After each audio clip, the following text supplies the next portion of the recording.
Chapter 281 Chopper's Heart Disease. After confirming that Jones had left, Loya slowly fell to the edge of the ice sheet and looked at Ming and the others on the shore. How is it?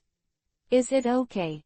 Loya's eyesight is very strong, and he can see them rowing an ice boat to the shore from a distance, which is why he dares to attack Turtle Island. Although most of Ming and his party were injured, none of them were small.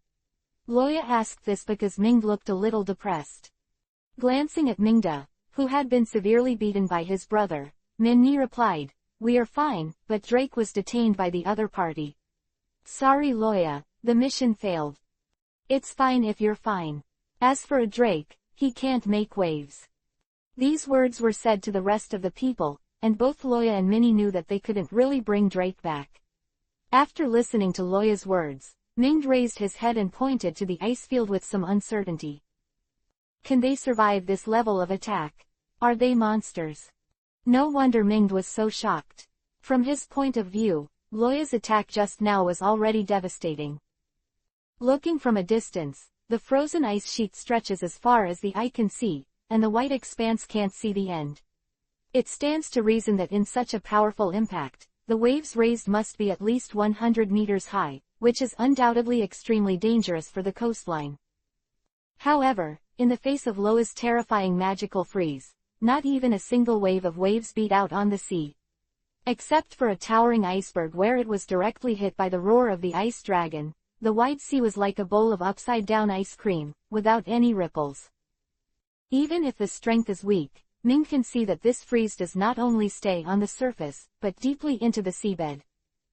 But is it in this terrifying attack that the other party is still alive? In other words, did the other party escape? Mingdi's face sank, and there was an indescribable gray defeat in his words. This is the first big task I received after graduation, but I didn't expect it to end like this. In this regard, Loya can only express happy to see it. Young people, the more you take a hit, the faster you grow up. If the Straw Hats hadn't had the fiasco on Chambord, it is still unknown whether they would have such strength in 2 years. But I think so in my heart, but I can't express it like this on the surface. Loya walked over, patted Ming on the shoulder and comforted him. It's okay, I'm also responsible for this matter. I didn't think carefully and let Drake escape. After I go back, Marshal Sengoku will take care of it. Explained. Well, I see. Ming nodded, but did not want to say too much.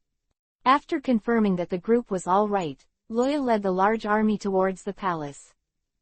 At night, Drum King's palace. After discussing with the town mayors, they temporarily concealed the disappearance of Kurha. The Drum Kingdom can't find a second existence who is enough to be a king. If Kurha doesn't come back, what the future of the Drum Kingdom will look like is the real unknown. This made the mayor and resident representatives feel very anxious, and they kept moaning and sighing when they went back. However, Loya assured them that before the new king was elected, the navy would not withdraw from the Drum Kingdom to protect their safety and reassure them a little. Of course, Loya knew that Kurha should be back in a week at most. Lying in the luxurious bedroom of Wang Gongyi, Loya blinked and looked at the little brown figure lying on the window. Chopper, are you still sleeping? I can't sleep. Chopper looked gloomy, turned his head and looked at Loya expectantly. Mr. Loya, will Dr. Dolly really come back? Will she not want me anymore? Chopper was abandoned by the deer since he was a child because he ate the devil fruit by mistake, and because of his appearance, he was not accepted by the human circle. If Silk hadn't appeared, Chopper would have died alone on the snow mountain, or he might have turned into a real snowman. Since Silk died because of Valbo's trap, Kurha can be said to be his only family, and it is no wonder that he is worried about gains and losses. Well, Loya raised her upper body in a funny way and leaned on the pillow. Do you think you will abandon your Dr. Dollier? No, Chopper replied without thinking. I want to become a panacea that can cure all diseases, and learn medical skills from Dr. Dollier. That's fine. Loya smiled and said, just like you won't leave her, your Dr. Dollier will never leave you. Now she just has something to do, and when she's done, she will be back. Really? Of course it's true. Don't you trust your Dr. Dolly? How could? Chopper retorted in a low voice, and then continued to lie on the windowsill to watch the moon. Looking at this scene, Loya shook his head and did not continue to say anything. Heart disease still needs heart medicine. Chopper spent his childhood when he was abandoned. The heart disease he left behind can only be postponed by Kuleha's reappearance. It's not that Loya didn't think about taking Chopper directly and letting him follow him. However, he dared not do that. In the future, he will turn the world upside down. This is different from the Straw Hats fighting monsters and upgrading, and the danger is not the same. Bringing Chopper with him has no meaning other than satisfying his habit of collecting favorite characters. The most important thing is that Chopper has been deeply influenced by Silk's skull flag since he was a child. Although he doesn't say it, he is very yearning for pirates. And no matter what happens, he is still a navy after all. Loya is not the kind of guy who will go out to sea and become a pirate for his dreams and so-called freedom. In his opinion, since he is dissatisfied with this world, he should change him. Pursuing the big secret treasure to become One Piece will not have much impact on the pattern of this world. The Tao is different, and they are probably talking about Chopper and Loya at this moment. One night without a word, the next day, the Drum King's palace. After Chopper got up early and cooked a medicated meal for everyone who had eaten and drank only felt warm in their stomachs, and lay comfortably on the chairs and didn't want to move. But there is no time to rest now. Their dear Second Lieutenant Simon brought a food box to visit more early in the morning, which made a group of people wait like a cat scratching their hearts, and they really wanted to know what happened to the two people.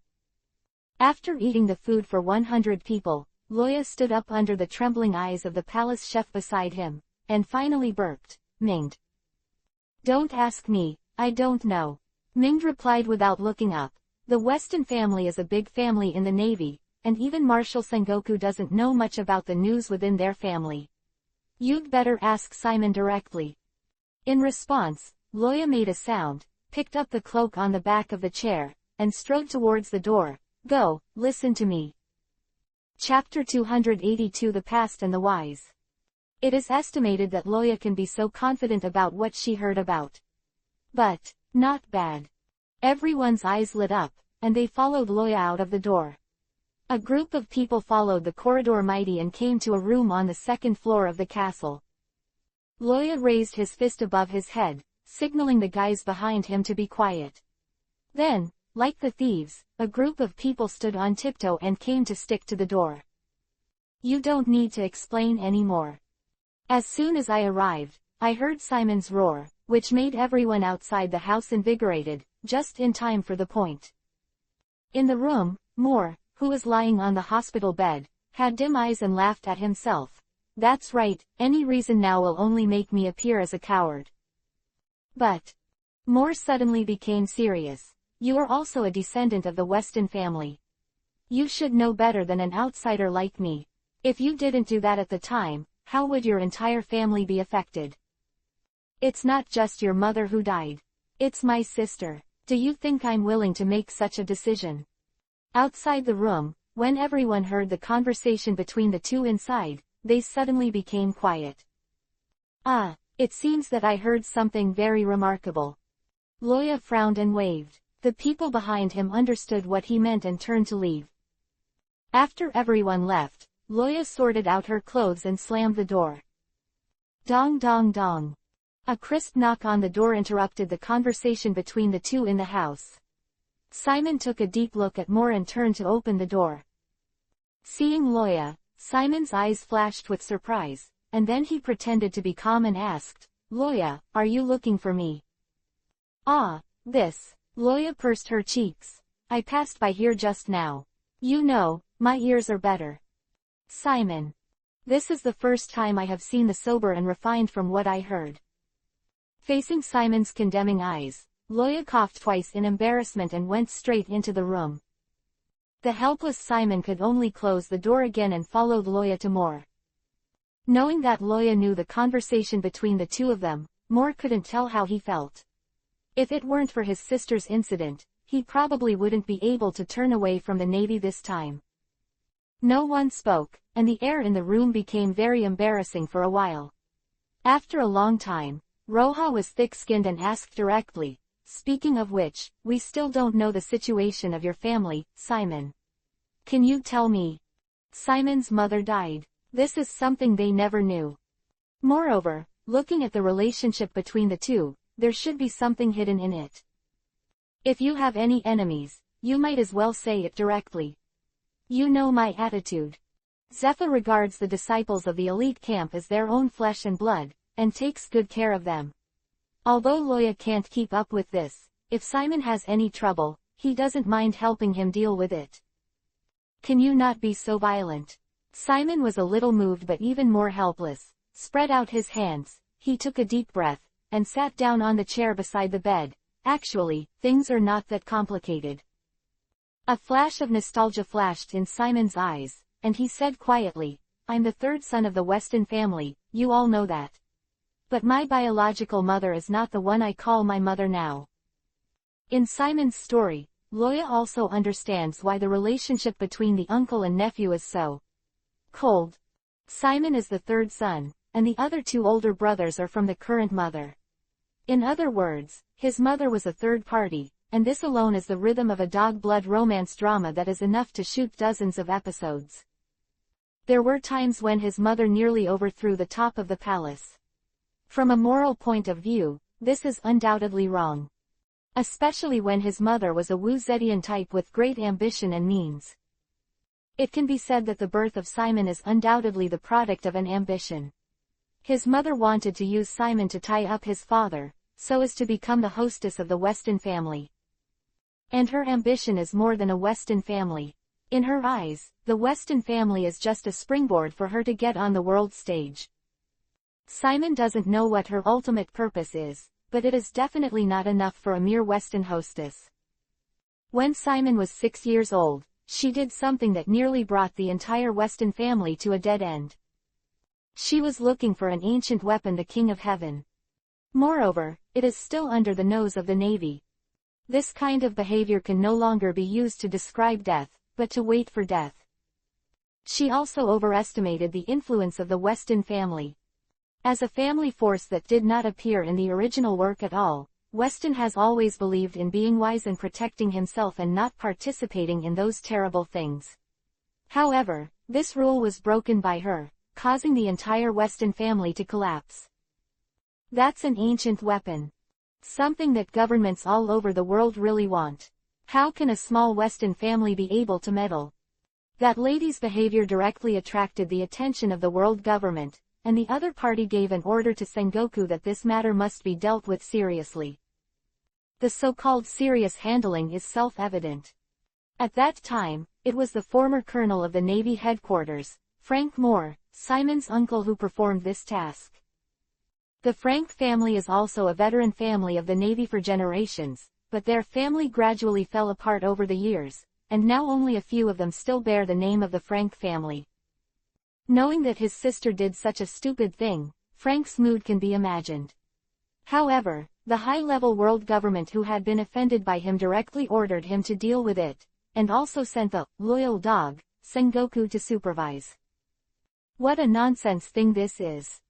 The world government will always be a behemoth pressing down on this world, and no one has the confidence to face it head-on. The tiny Weston family naturally could not resist the direct pressure from the world government.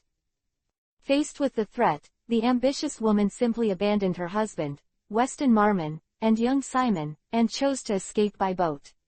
But it was overtaken by Moore in the North Sea and sank into the sea in the shelling. That's how things went, you say. Who should I hate? Simon shook his head with a wry smile, even though he was known for his resourcefulness in the Golden Fox family, but faced with these old accounts, no matter how smart people can't figure it out. Loya didn't know what to say. Should Simon forgive his uncle?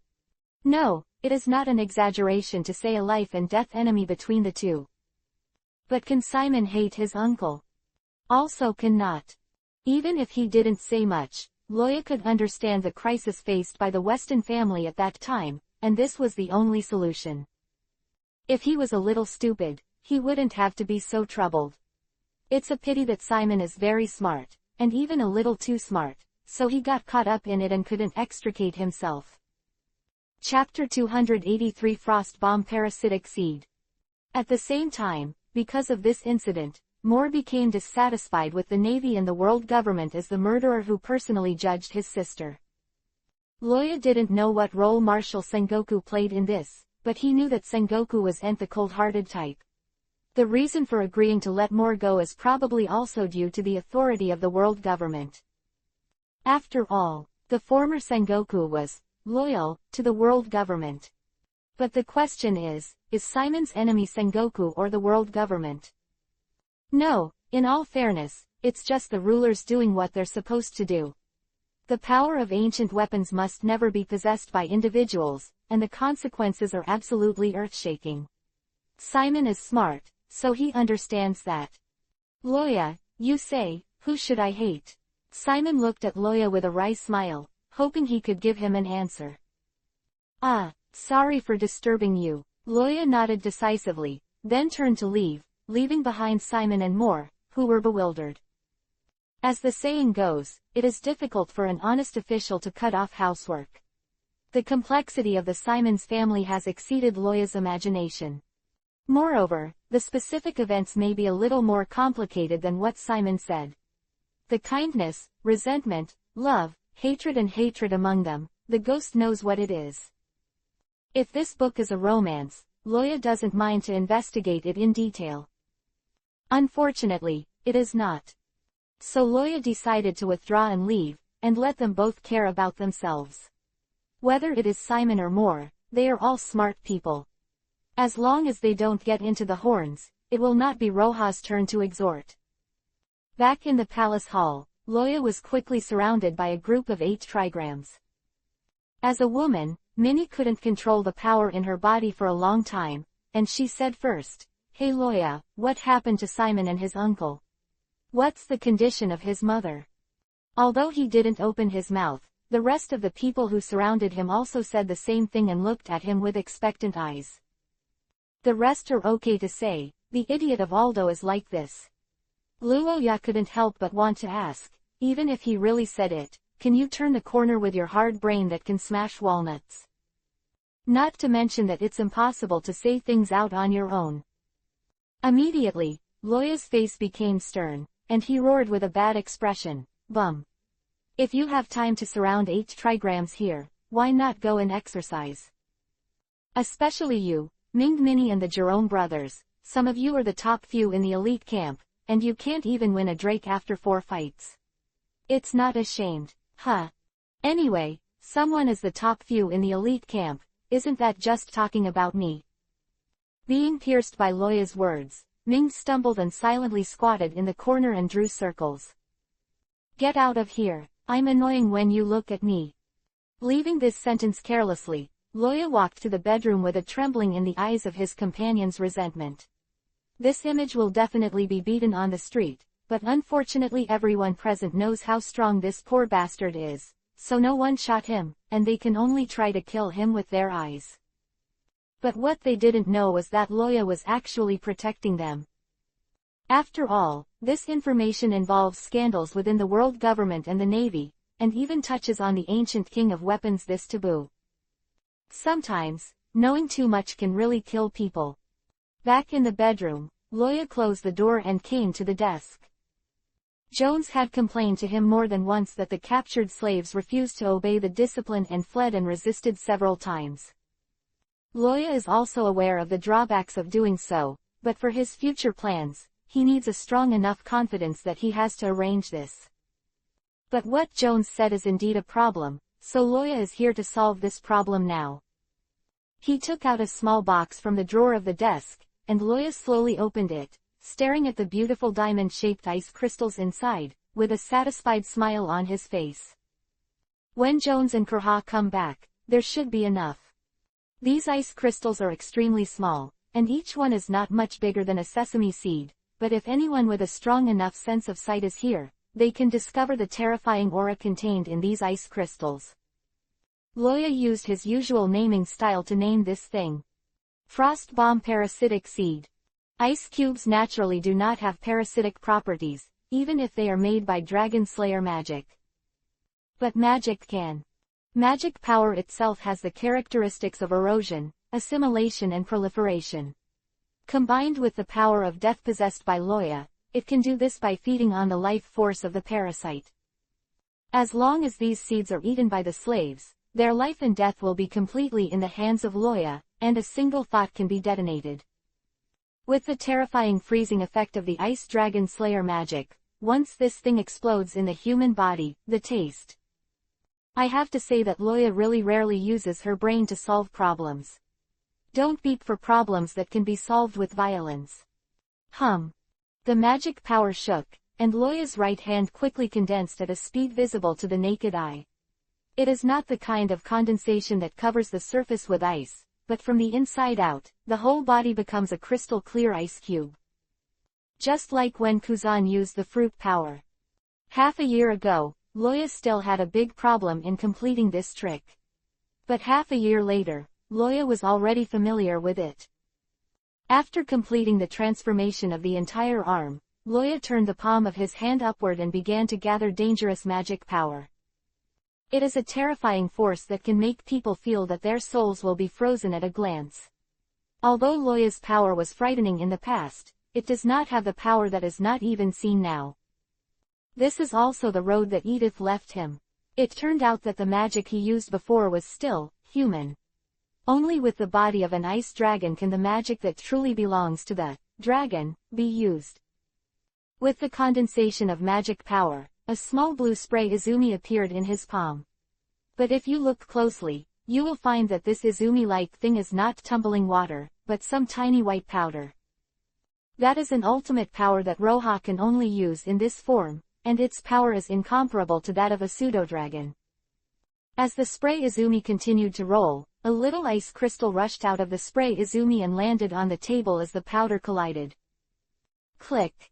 Just a sesame-sized ice crystal, the entire table was instantly frozen, and the cold air spread into the room without reservation. A gust of wind blew, with cold air, leaving a string of bright crystals outside the window. I'm going. It's a waste. The corner of Loya's mouth twitched, carefully holding it aside with the other hand to prevent the ice crystals from falling out. Don't look at such a small piece of ice crystal, the magic power contained in it is 1% of Loya's whole body strength.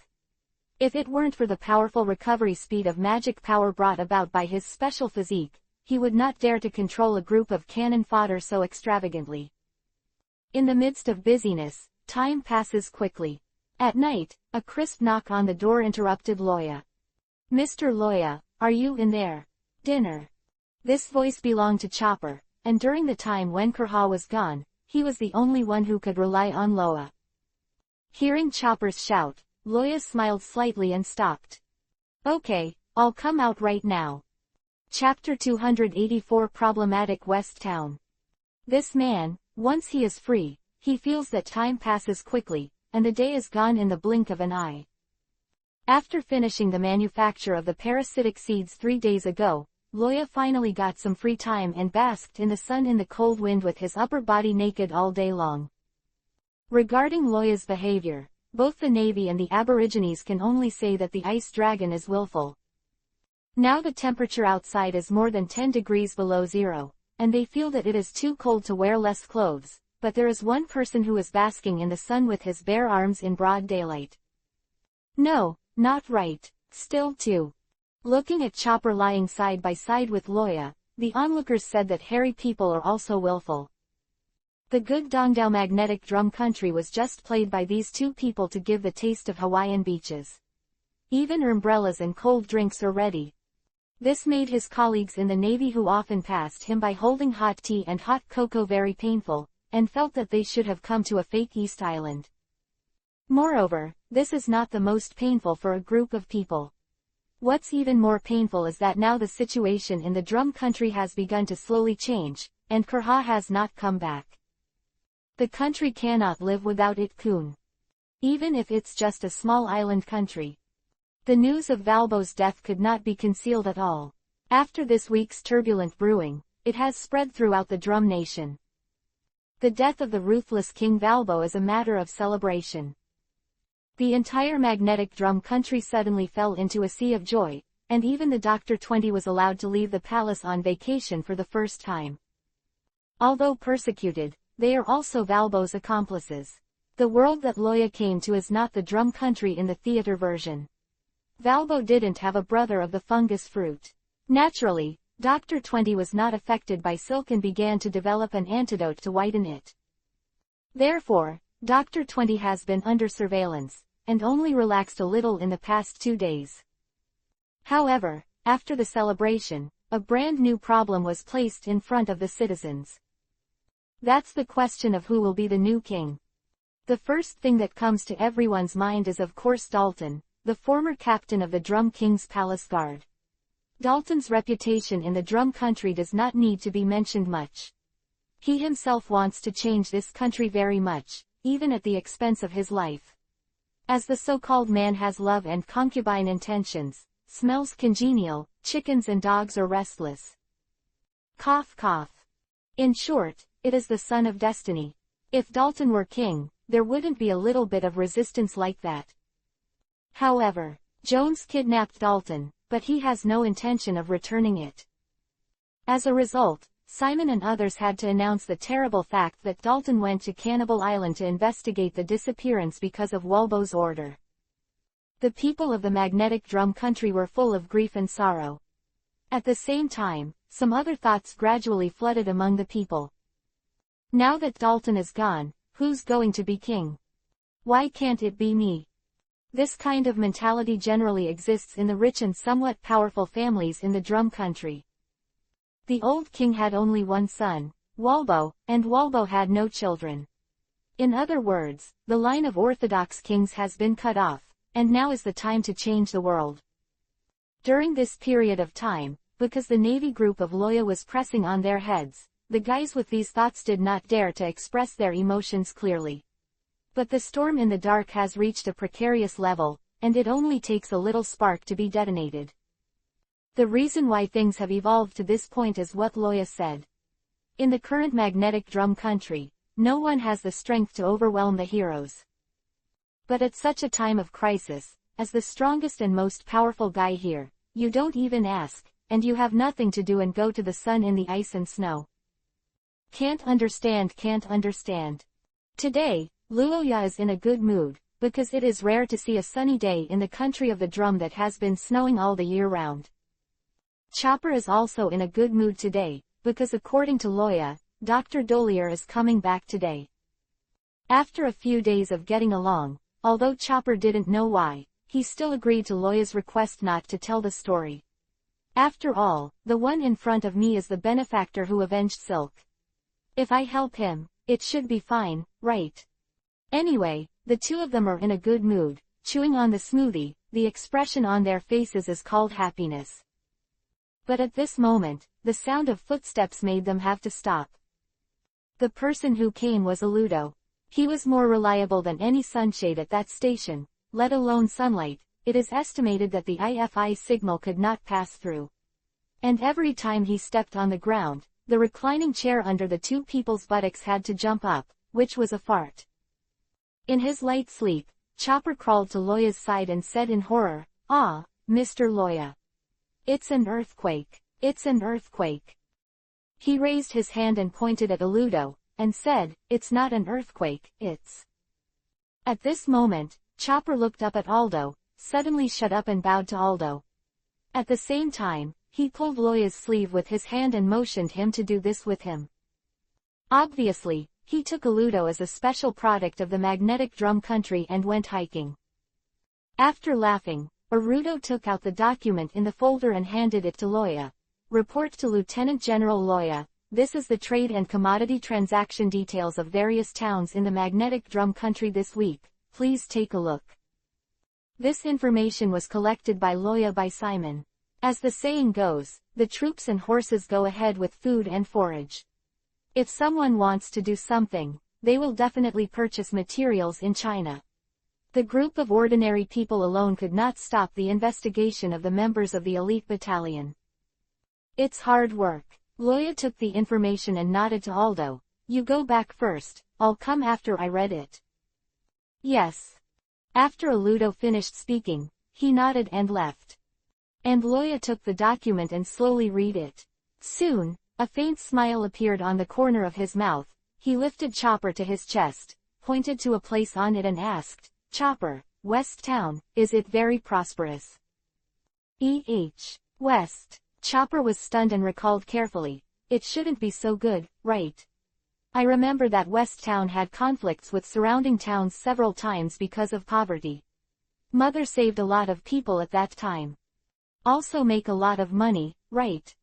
Loya pondered this and continued. Then what is the relationship between their mayor and the rest of the towns? Is there anyone who is close to them? This, shouldn't it be, Chopper said uncertainly, because they have always supported Valbo's relationship, the surrounding towns are very cold to them.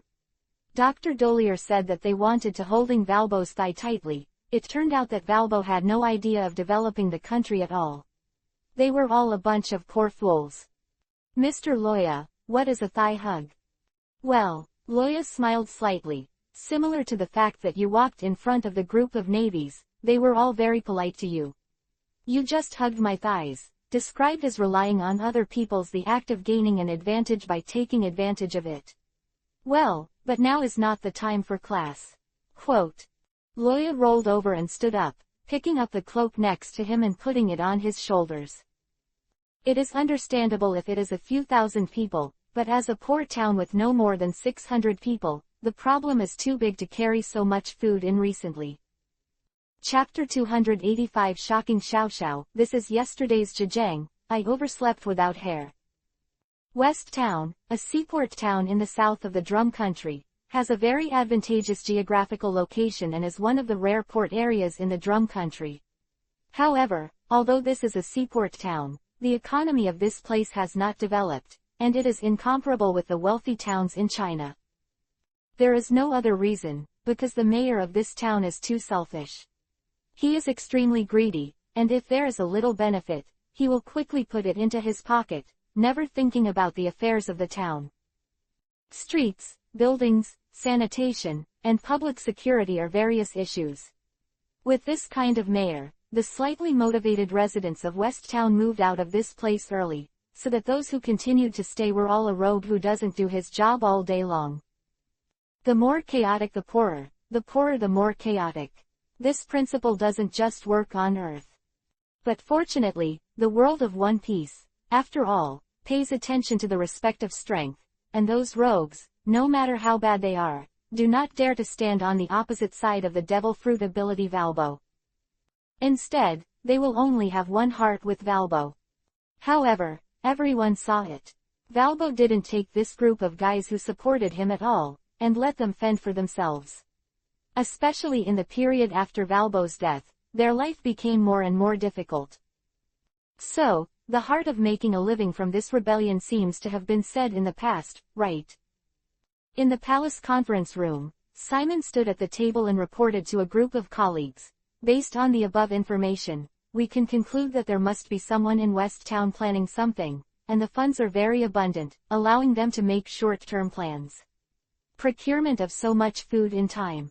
Quote.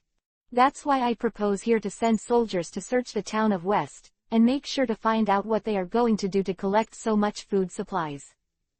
What else can I do? Of course it's a rebellion. In the main seat, Loya rolled the eyes of the dead fish and complained in his heart. In fact, this point was basically seen by the participants, and they had no objection to Simon's suggestion. However, there is a small problem with this. Just because the other party purchased a large amount of food supplies, they sent soldiers to the Navy with great fanfare. This will have a big impact on the image of the Navy. If there is an oolong at that time, the matter will reach the ears of Marshal Sengoku, who will replace me. To be scolded. Well this. Hearing Loya's question, the group of people below silently shrank their heads. Going to Marshal Sengoku for Loya to be scolded, not to mention whether they have the qualifications, just talking about the other party's nagging is not something ordinary people can bear. The so-called listening to Kun's words, short life for more than half a year is no joke. At this moment, Simon suddenly stepped forward and attracted everyone's attention. "No, you are wrong about Lieutenant General Loya." "Huh." Facing the doubtful gaze cast by Loya, Simon calmly expounded his point of view. "In fact, on the surface, they do not touch the taboo of weapons and guns, and we really have no reason to search them. Simply relying on a point of view doing such a thing, no matter where it is placed, makes no sense." Quote. However, Simon suddenly increased his voice. "A large amount of trafficking in food supplies and medical supplies, to a certain extent, has touched our bottom line. Because they do not have a business license certificate. A large amount of private trafficking of living materials, no matter where it is placed. The country is a cordon." Quote. Commercial, license certificate. Loya blinked in confusion. When did the One Piece world still have such a thing? Just according to the transportation and communication in this world, wouldn't it be possible to create a chamber of commerce by rising up? Unless. As if seeing Loya's doubts, Simon replied, "Yes, as everyone knows. As a member country of the world government, the relevant regulations on domestic material trafficking must follow the rules of the world government. And West Town's actions undoubtedly violated the relevant regulations. As a role that temporarily maintains the stability of the Drum Nation, it is also the naval headquarters of an agency under the world government. We have the right to search it to determine whether the other party is really just a simple trafficking of materials." Above. After Simon finished speaking, he calmly sat back to his seat. But what he left behind was the smell that made the mayor shudder. "This young lieutenant is really, really scary. Are you actually a lawyer? What does it mean to be a navy?" According to the regulations of the world government, the Navy and the espionage organization CP are allowed to exercise the sovereignty of the royal family under special circumstances when facing countries with imperfect sovereignty. Ming added, looking at Loya. "Then, send troops, Lieutenant General Loya." Well, Loya slowly glanced around the conference room, and saw the group of mayors with a heart-to-heart look, and smiled with satisfaction. "Well then, it's decided. Mentor. 2. Take the brothers for a trip, be sure to find out what they are raising so many supplies for." Although Loya was laughing, the killing intent in his words was clearly visible. "Anyone who dares to stop them will be shot. Stay, I am your confidence." Hearing this, Ming also laughed and saluted loudly. "Yes." A few mayors opened their mouths, wanting to say something. But in the face of the mobilized navy, after muttering a few times, there was no more sound. In the recent period of time, the wind direction of the Drum Country can be seen even by Loya, who is basking in the sun all day long, not to mention Simon, who has a keen sense of smell. He told Loya about this a few days ago, and he also found evidence that several of them colluded with West Town. Even if the throne has been voted by all to be Kurha, but if she does not sit on the throne for a day, there will definitely be people who are lucky. This is a normal thing, but they are afraid of Loya's attitude. So the stupid mayor of West Town was used as a gunman. In this regard, Loya said, "Since you dare to stretch out your claws, then I will chop it off." As a result, it can deter other guys with ulterior motives, lest they cause more troubles. On the other hand, Kurha is back today, and she will appear in West when the time comes, to solve the problem and at the same time to add prestige and gain some reputation for ascending the throne. And most importantly, Jones is back with Kurha. There can't be too many people here in the palace, so as not to show their feet. 3 birds with 1 stone, really a good show. After the meeting, Loya came to his bedroom and said to Chopper, who was reading on the desk in the bedroom, "By the way, Chopper, your Dr. Dolly is coming soon. Are you going to pick her up?" "Ah, really?" Chopper's eyes lit up, jumped off the stool and ran to Loya's feet, raised his head and looked at him expectantly. "Can I go together?" "No trouble you." "Of course not." Facing Chopper's small eyes, Loya only felt a burst of relief in his heart. "When the time comes, I will let Minnie take you and say you want to go and see how the Navy performs its mission. But we agree, you can't reveal that we know she's coming back, or I'll take you to the Navy and you'll never see her." "Yes, Mr. Loya." Chopper continued to answer with a smile. Facing Loya's threat, he was able to turn a blind eye. Animals are all human, and the reindeer that eats the fruits of human beings is no exception. Chopper knew that this person in front of him would not really hurt him. However, it really shouldn't bother him. Immediately, Chopper nodded heavily and cheered himself up. I will definitely not say anything. Chapter 286 Kuleha returns. West Town, Mayor's office. The mayor of this small town is a chubby middle-aged man with brown hair that drapes over his shoulders like kelp. The purple dress that looked incomparably expensive was worn on his body, supported by his round belly, and suddenly became extremely cheap. A short-handled musket was pinned to his waist, making him look more like a pirate than a mayor. Perhaps, one side of the earth and the other person is talking about the current situation, right? It is this kind of pirate-like mayor who can suppress the group of gangster residents who are idle all day long. At this moment, the mayor named Picker was anxiously circling around the office, causing the eyes of his waiting men to dazzle. Damn it. Obviously we are always at night, and we have to wait for those guys to spend the Navy before secretly bringing the food back. Why does the Navy still know? Every move of Loya and the others attracted the attention of the entire Drum Nation. Just now, hundreds of navies marched towards West Town under the leadership of Ming, and they naturally noticed them. This scares Picker, who thinks his plans may have been exposed. But boss, we don't need to be afraid of them, right? A subordinate said hesitantly, they are only the Navy, is it possible that they could come and search here? You know the shit. Picker hummed and scolded. The other side is the lieutenant general named Loya leading the team. Do you know how he does things? After speaking, Picker threw a stack of documents on the table and pointed. Look for yourself, this kind of bastard who is prone to massacres will have scruples because of his status, what a joke. The little brother who made a sound picked up the information and looked at it, and his face suddenly turned pale. This fuck, that one is too cruel. And when he thought of himself and others being targeted by him, the younger brother's heart was wowed. Then what do we do? What else can we do? Run, Picker roared, looking at the palace unwillingly. It was only a short distance away that he had enough capital to launch a rebellion and occupy the country. Obviously only a little bit. Now, not only did he have to run away, but he also had to give up the food he had raised with a lot of money. Thinking of this, Picker had a strong hatred for Loya and the others. Perhaps this is called a coincidence. Simon is clearly acting by rules and letting Loya send troops. However, Picker thought that Loya would not take into account the rules and send troops to himself. Although the starting point is completely different, but in the final judgment, there is nothing wrong. However, what he didn't know was that even if Loya didn't shoot him, he wouldn't be able to take this country down. The frog in the well, that is, a person like Pickle.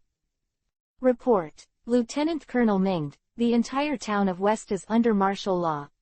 We have come forward to negotiate to no avail, whether to launch an attack. Please instruct. Now Picker is ready to flee, but he won't say so. He needs a reason to let his subordinates block the Navy and give himself some time.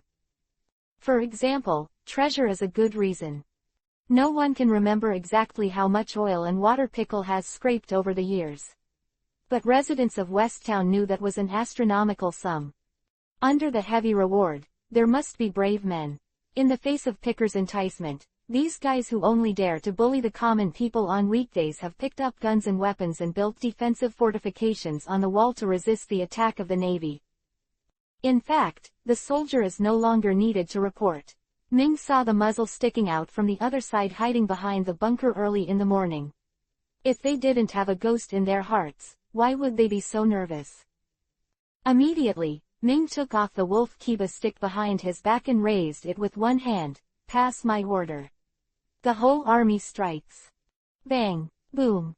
The artillery brought from the palace was useful, and after a round of salvos, apart from the pungent smoke of gunpowder, there were only broken walls and broken arms and limbs. Seeing a gap in the sturdy fence, Aldo rushed out of the crowd with one step. The iron chains wrapped around his body made him look like a beast from the Colosseum. Iron. Armed color, hardened. As the only guy specializing in the 6-type iron block, Aldo has already managed to keep moving while using the iron block. Although his movements will become very rigid, but anyway, he is not very flexible, isn't he? Ding dong. Facing the attack, the guys in West Town quickly started to counterattack. However, those bullets that were enough to kill people hit Arudo, and they could only weakly make a crisp sound and then fell to the ground. Strange. Monster. Help, help, I don't want to die. Seeing this scene, there are very few people who cannot collapse. Bang. He kicked out with a heavy kick, kicking the surrounding wall into a big hole. Aludo showed a cruel smile at the gangsters who were hiding behind. Let's call them the rebel army. How are you guys? Ah. Creak. Boom. After cleaning up the group of guys easily, Aldo patted the blood on the gloves and continued to move towards the town. With Lieutenant Arudo as the spearhead, the whole army will attack. Pay attention to the surrounding houses and hidden places, and be careful of sneak attacks. For Arudo's performance, Ming expressed satisfaction. Although it is easy to be targeted in individual combat, the actual effect is not good, but when used in such a city-breaking attack, Aludo is simply a human-shaped tank. Even he himself did not dare to say that he could remain intact in Arudo's charge. With the fall of the wall, the battle came to the street fighting stage. At this time, the advantages and disadvantages of the natives and the outsiders are reflected. As the old fritters who have lived here all the year round, the rebels know the terrain by heart, and they are very clear about where there are shortcuts. This is something they groped for when they were evading debt collection, beating people, and escaping all the year round. It is not comparable to the Navy who just looked at the map. Taking advantage of the terrain, the rebels blocked the Navy in the center of the town, making them immobile. Tell the artillery to blow up the surrounding buildings. Aludo leaned back behind a cut-off wall and suggested to Ming, there is something blocking me, I can't catch them at all. But our people are still here. Ming frowned and said, if the artillery is a little skewed, we are fine, but they will die. Fuck, this battle was fought. Arudo pursed his mouth impatiently, and smashed the wall beside him with a fist. Chish. Immediately, a row of bullets flew over, and everyone who hit them fled in embarrassment. At this moment, a figure appeared beside Ming, with a pungent smell of alcohol all over his body. Yo, little brother Ming. It looks like you are in trouble. Kurha. Mingda turned his head in surprise. You're finally back. Yeah, I heard that you wanted me to be king, so I ran away. Kurha said while drinking, but after thinking about it carefully, I came back. Well, now is not the time to say that. Kurha raised the hand holding the wine bottle and pointed to the building opposite. The enemy is there to face it, how about I help you solve the problem? Chapter 287 Kurha's Throwing Knife Technique. Solve the problem. How? Ming looked at him blankly. Now the gangster rebels in West Town are all huddled in the surrounding houses, and they don't even know where they are. If there were no obstacles to block, Ming would have led someone to rush up, not to mention that there was a humanoid tank Aldo beside him. However, the concubine can't do it. Even if Aldo rushed out with the iron block and armed color, he would be beaten down by the concentrated firepower of the opponent in a few seconds. Their strength is not enough to completely ignore the threat of bullets. In such a small environment, taking the lead at will is equivalent to courting death. Kuleha also knew this. After listening to Mingdi's question, she suddenly slipped out of her sleeve a smaller version of a flying knife that was similar to a Nepalese saber, also known as a dogleg machete. It flew up and down at her fingertips. The sharp flying knife was like a light butterfly, fast and slow, clinging to Kurha's fingers, making Mingda worried that if the opponent's hand slipped, the fingers should disappear. Of course this is the solution. As she spoke, Kurha threw the throwing knife to her side seemingly at random without looking at it. Ming followed the trajectory of the flying knife and saw that the flying knife quickly flew into the house opposite the small square, and then there were constant collisions and screams. Call out. Jingle. Through the window, Ming saw a silver-colored lightning flash across the room, as if it had hit something. The flying knife turned its direction in an instant, drew a beautiful arc in the air, and inserted it into the hiding place. In the neck of the enemy behind the bookcase. It was after he fell that Ming knew that there was someone hiding in that place. Okay, this room is cleaned up.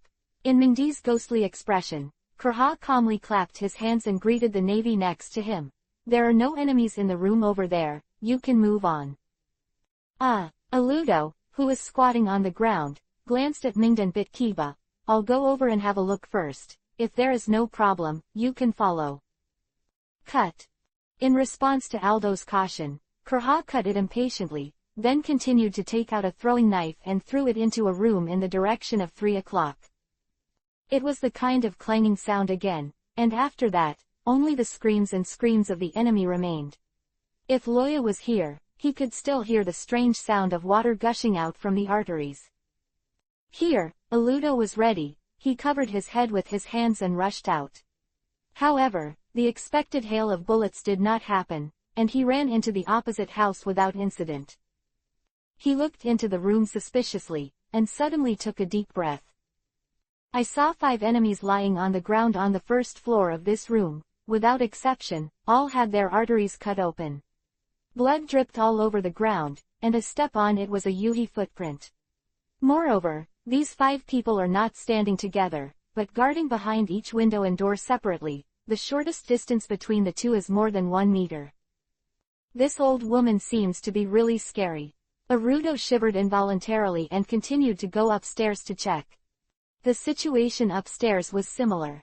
The 2 enemies standing behind the bookcase and at the entrance of the stairs covered their necks in fear and collapsed to the ground, letting their precious blood flow like running water from a faucet. One of the chests was still heaving, and Aludo stepped forward and smashed his heart, sending him on the road. After doing this, Aludo came to the window and waved to Ming.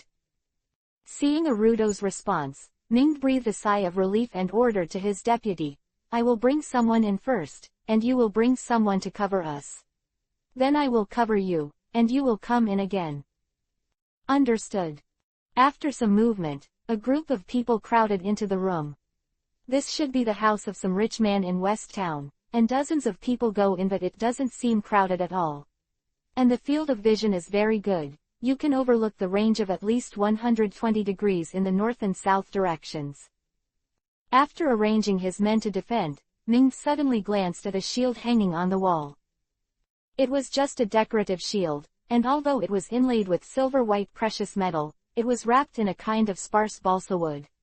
This kind of wood is usually used for table pads, and Kakuzu thinks it is too soft, let alone use it as a shield. But this kind of low level, it is convenient for those rich people with big belly and weak hands and feet to bring it up and show off when they have nothing to do. And at a position in the lower left corner of this shield, there is a fresh knife scar at this moment. At the edge of the scar, a white ridge clings to it. Seeing this hole, Ming was able to make up the trajectory of the flying knife, and also knew exactly what method Kurha used to kill the enemy on the second floor. She turned out to be attacking with impact and rebound. What a terrifying observation, Hockey. Ming couldn't help shedding a drop of cold sweat. It had nothing to do with the relationship between the two parties. It was just an instinctive feeling of human beings in the face of a strong man who could easily take his own life. At this time, Kurha slowly came upstairs with the respectful gaze of the Navy, and saw the wine bottle on the table at a glance. Yo, Starlight wine, I didn't expect such a good thing to be here. Grabbing the bottle on the table, Kurha smiled happily, and the frown on the old face almost became a pie. After gulping down 2 sips, Kurha said to Ming, I smell Chopper's smell from you, has he come too? Joe, Chopper. The shocked Ming blinked and suddenly came back to his senses. Oh yes, did you mean the reindeer doctor? He also came, but he and our companions stay in the outer circle and help treat the wounded. Quote. Oh, so, that's not bad. Kurha said, he's still young. It's better not to let him see things like war now. After she finished speaking, she came to the window and drank wine carelessly, there are quite a lot of enemies around. Are the rest of you in the other direction? In this situation in West Town, it's better not to separate. Yes, but when we advanced to this area, we were attacked by the enemy, and the main force was divided into two parts. Ming said with a wry smile. The original plan was to prepare two sides to copy, but you also saw that we were blocked in here. That's it. Kurha rolled her eyes. Then let me help you meet. Now most of the enemies in West have been cleared, and there are still some here. Oh yes, I forgot to tell you one more thing. Kurha suddenly patted his head. I feel that a group of people is heading towards the port. It should be the mayor here, Picker and the others. You have to catch up. The mayor. Ming raised his head and glanced at his companions who were mostly injured. In their eager eyes, he nodded heavily. You must catch it. Then you can send some people over there. Kurha said while shaking the bottle. The enemies in this direction are only 3 or 2 cats. Don't let him escape. Understood. And, thanks, Dr. Kurha. Chapter 288 Zepha arrives. Aludo, Jerome, you take people to chase after Pickle. I'll take people to meet the main force, and when we're done, gather at the medical team, understand? Yes, guaranteed to complete the mission. Aludo and Brother Jerome took the order, counted more than a dozen soldiers, and went to the port along the road. Watching them walk away, Ming said to Kurha, let's go. It's time for us to go too. Outside West Town, in a private house. After Ming led people to clean up the surrounding area, it became the wartime medical department of the Navy. At this moment, Minnie, who was in charge of protecting Chopper, was sitting by the window, watching the center of the town vigilantly, guarding against the enemy's sneak attack. At the same time, she also casts admiring glances at Chopper, who is busy with her work from time to time. It can be seen that this reindeer doctor should see such a bloody scene for the first time. When he entered the town just now, the corpses that fell on the ground made him pale and vomited several times. Even when he came here, holding his familiar medical kit, his hands were still shaking. This became even more evident when the first wounded were brought in.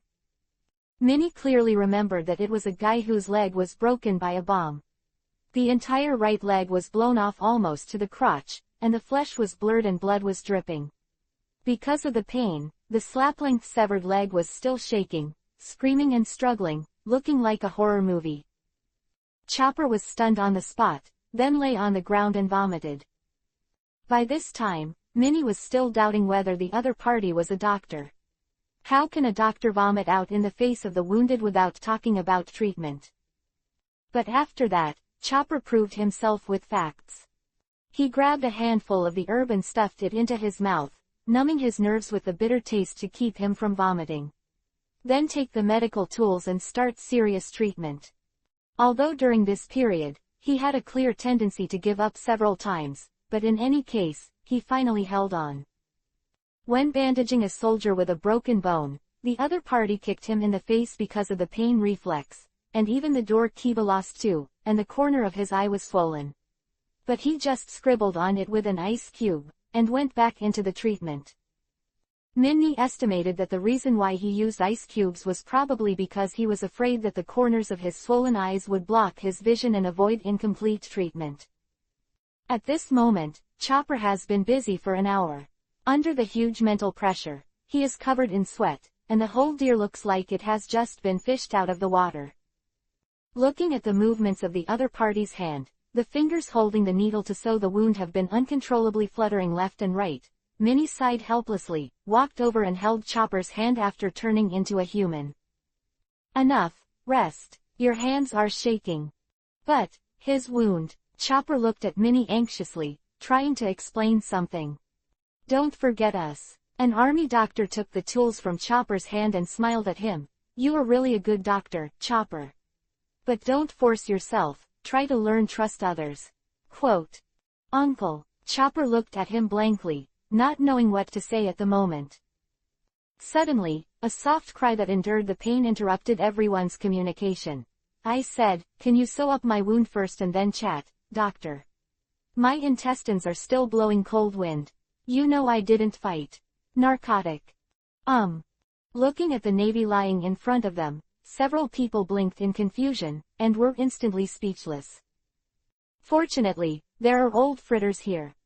I saw the middle-aged doctor unceremoniously slap the other on the head and snorted, "What intestines are out there? There's obviously 1 centimeter left. Stop giggling for me." Regarding the other party's behavior, the Navy soldier suddenly widened his eyes and stared at the other party with mixed emotions. I don't know if it's painful or angry. However, although it was a bit nonsensical, Chopper was undoubtedly relaxed. He retracted his usual form and sat on the ground.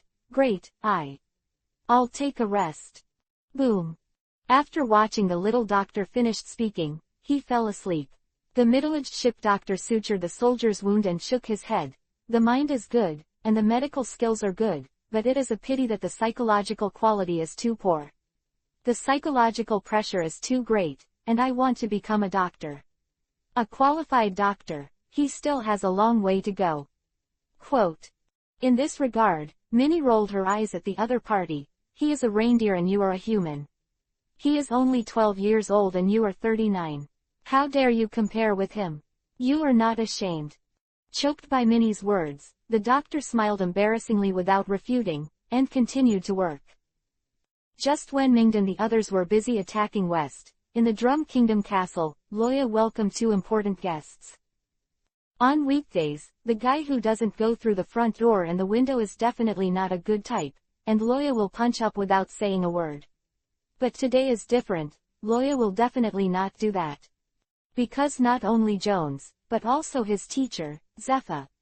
The moment he saw Zepha, Loya stood up in shock. "Teacher Zepha. Why are you here?" After not seeing him for many days, Zepha's demeanor is still the same, but he has 2 more white hairs on his head and a murderous aura on his body. In the past 6 months, Zepha hasn't rested much. The pirates who died in his hands were not 1,000 or 800, and he played his demeanor as a former general. Only the first half of this great route abandoned the place where Zepha haunted the oath of not killing, and no pirates dared to stay there. Because he was targeted by the Navy, his fate after the defeat was likely to be imprisoned in the Advanced City. And being caught by Zepha, there is no exception to the consequences except death. That is, Zepha, who has the confidence to make waves on the sea, and a guy with general weakness, who has died a few times. Although we haven't seen each other for more than half a year, Zepha is still so kind. Holding a cigar, Zepha turned his face at Loya. "Why, if he can come, the old man can't come. Is there something you want to deceive me, Loya? I think you want to taste this special made by me. Does it taste like a grinder?" Bang! Zepha folded the robotic arm on his right hand, making a crisp impact sound. Facing his teacher, what else could Loya say, but he could only smile and defeat. "Of course I have no opinion. I'm just curious, why you are here. If I remember correctly, I asked Kuzan before going to sea. Teacher, you should be in the New World now, right?" He was very satisfied with Loya's attitude. Zepha took a breath, and sat down directly in a chair. "Don't mention it. I was originally tracking a group of pirates in the New World, but who knew that they came all the way, and they turned around again. The first half. It just so happened that I heard that Turtle Island is haunting here. I thought about your pursuit of Drake, so I stopped by to have a look." Tracking the pirates. Loya didn't understand Zepha's words. With the speed of warships, how many pirate ships could escape from this sea? Why did Zepha chase it all the way, and then chase it here from the New World? Immediately, Loya asked the question. And the answer given by Zepha made Loya's eyes shine. "It's called longline fishing. You know what? Those guys carried tons of dancing powder. This is something that the world government is forbidden to make and own. I think their buyers must be very unusual, so they hanging slowly behind them." Chapter 289 Ancient Weapons and Sand Crocodiles. And this time, turn the camera to Luffy. Luffy looked left and right like Sun Dashung, and finally found a wisp of cooking smoke right in front of him. He was very surprised, and rushed over with a wolf howl of, "Restaurant." The footsteps of his feet are not slow, and the yellow sand is set up in the sky. It really corresponds to the famous saying, "Go your own way and let others eat the dust." When he got to the restaurant, Luffy found that this was not a hotel, but a terracotta house built in the desert. Luffy was very disappointed. He stood in front of the low brick house and shouted, "Ah, anyone?" "Anasa." No one responded to him. Poor Luffy touched his claws on his flat belly again, and was heartbroken. "I knew I would eat less when I was stealing food. How could I fix it? I'm so hungry. I'm hungry. I want to eat meat." Quote. Suddenly, Luffy found some sacks piled up next to the tiled house. He poked it with his finger and found something that seemed to be flour inside. Variation flour. His index finger was dipped in some mutated flour, and when he licked his tongue, the next second he was retching, leaning against the wall and flipping Byakugan half dead. Now he can't even spit out the acid in his stomach. He's hungry. It's not delicious.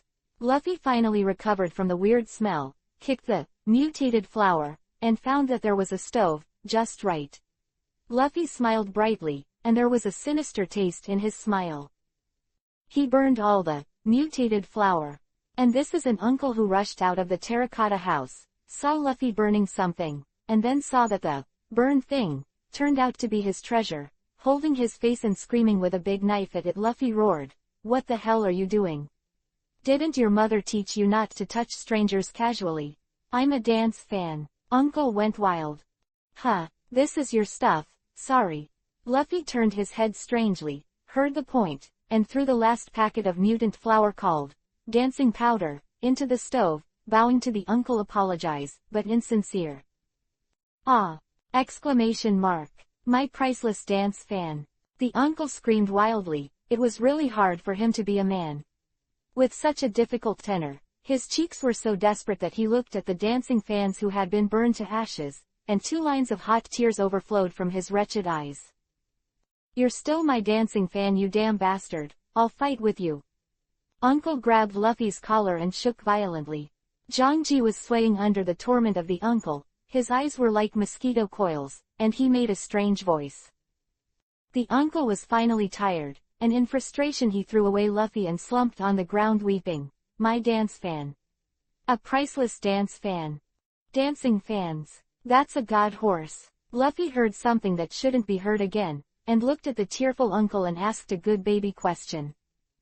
"Well, I don't know anything." The uncle just woke up from the news he accidentally sent out, covering his mouth and widening his wretched eyes to confess to Luffy, "I don't know anything, don't ask me again." Left pointing arrow. This is the information revealed in the eyes of the uncle. But who is Luffy? He is the most eye-catching super offline boss monster among the pirates.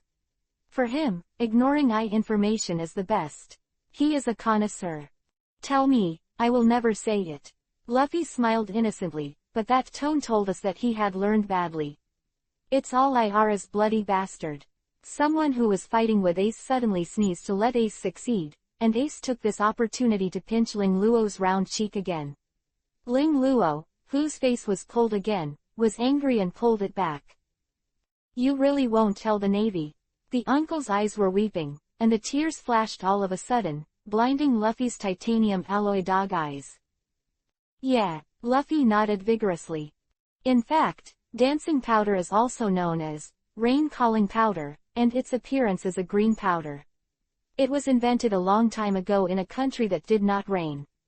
It can produce fog-like smoke floating in the air, producing so-called artificial rain. The origin of the name is that people can dance and celebrate happily because of the rain, but once this powder is used, the neighboring countries living in the downwind will suffer from drought, and the country that discovers this will break out into war. From now on, ZF in the world prohibits the manufacture and possession of this powder. The honest uncle was kidnapped, and he truthfully told Luffy that dancing powder was something of a god, and Luffy was a mystery when he heard it. Why does ZF ban the manufacture of this dancing powder? Luffy still didn't understand. With his head, it was impossible to understand. "Well, I lost to you. The use of dancing powder is not to generate rainwater out of thin air, but to rob other people's rainwater." The uncle was helpless. Then he asked cautiously, "You really won't tell the Navy?" Those little eyes were burning. Number. Luffy replied sincerely with a pure expression. That's good, Uncle calmly. And Luffy said, I'm hungry, do you have anything to eat? Uncle was stunned for a moment, ran back to the terracotta house and took 3 rice balls, which is his lunch box today, and gave it to Luffy. It hurts. Uncle, are there any towns recently? The uncle was stunned for a moment, and then replied speechlessly, go straight over there and it will fall. The uncle pointed in the direction of Nahana. Thank you uncle, goodbye. Luffy took the rice ball and said thanks, waved his hand and ran towards Nahana. Hey, you really won't tell the Navy? The uncle waved from behind, still worried. No, I told the Navy they wouldn't believe it either. Luffy replied loudly. Why? Because I'm a pirate. Ah, you lied to me. Wahaha. Luffy laughed while hugging the rice ball in his arms and ran away. The camera turns to Nami and her party. Wei Wei looked back and found that the market was still very lively. She looked at Nami and the others with guilt, and suddenly found that what Ayara said was right. The lives of pirates should not be buried in this country, and the lives of pirates should be dedicated to adventure, not defense. Country thing. Pirates are free and born for freedom. She is so selfish to let these pirates fight for her country, and there is a danger of death, which is not worth it. Nami, thank you. Wei Wei's little virgin character appeared. She looked at Nami with guilt, and said sorry. Nami, I am already very grateful for you for sending me to Alabasta. Thank you for your help. I will save the country, don't bother you anymore. What are you talking about? Wei Wei. Nami slapped Wei Wei's forehead fiercely, hating iron and steel, and said in dissatisfaction when Wei Wei was in pain, we all sent you here, what are you worrying about? I won't let Alabasta be destroyed, don't worry. Yes, Vivi, don't worry. Usopp jumped behind Nami. And, Nami suddenly approached Wei Wei and smiled gloomily, if Alabasta perishes, who will I ask for Bailey? A drop of sweat dripped from the back of Wei Wei's forehead, and she gave a helpless, Just when Nami threatened Weedy, Sanji leaned against a Jinchuriki column-like ruin and said, the only people who can go out now are me and Ayala isn't here anymore. Chopper, you and I'll go buy some ingredients together, as for Nami and you, just wait for us here. Nami was stunned for a moment, thinking about it, she replied, then come back early. Nami Shuang I'll be back sooner, wait for me. Hearing Nami's slightly concerned words, Chef Xian-sen turned into a tornado without hesitation, picked up Chopper and blew away all the way. Hey, hope he can come back sooner. Nami was very speechless. Zoro felt the same, the chef is not very reliable. Zoro was approved by Nami. And Sanji's side. Sanji picked up a bunch of grilled venison, smiled and said to Chopper, would you like a bunch? Haha, this place is really good. Chopper shook his head with an uncomfortable face and refused, and the corners of his mouth twitched. Don't say a word, it's just that the face is getting ugly. Sanji, have you smelled anything strange? Chopper finally couldn't take it any longer and asked Sanji with difficulty. What smell? Why didn't I smell it? Sanji sniffed around, but unfortunately, he didn't smell anything. Very pungent smell. I can't stand it. Ah, Chopper turned Byakugan and said he couldn't bear it. Oh, you're talking about perfume, it's sold there. Sanji suddenly remembered something, pointed to a perfume shop and smiled at Chopper. Chopper turned Byakugan, the taste became more and more pungent, and Emma couldn't stand it anymore. Chapter 290 Deadlocked. It has been almost 2 years since he came to this world, and Loya has always been clear about what he wants to do. 1. Become the strongest in the world. This is a dream that came about after the emotions that had been suppressed for countless years finally got the chance to explode. Someone once told Loya that when you grow up, you must be a little more mature, and don't think about those who have or don't. Earn money honestly, get married and have children, start a family, and raise children. This is what a man should do. When he graduated from college, Loya also thought so. So no matter how hard or tired, he can bite Kiba and persevere. Because this is real life, not daydreaming.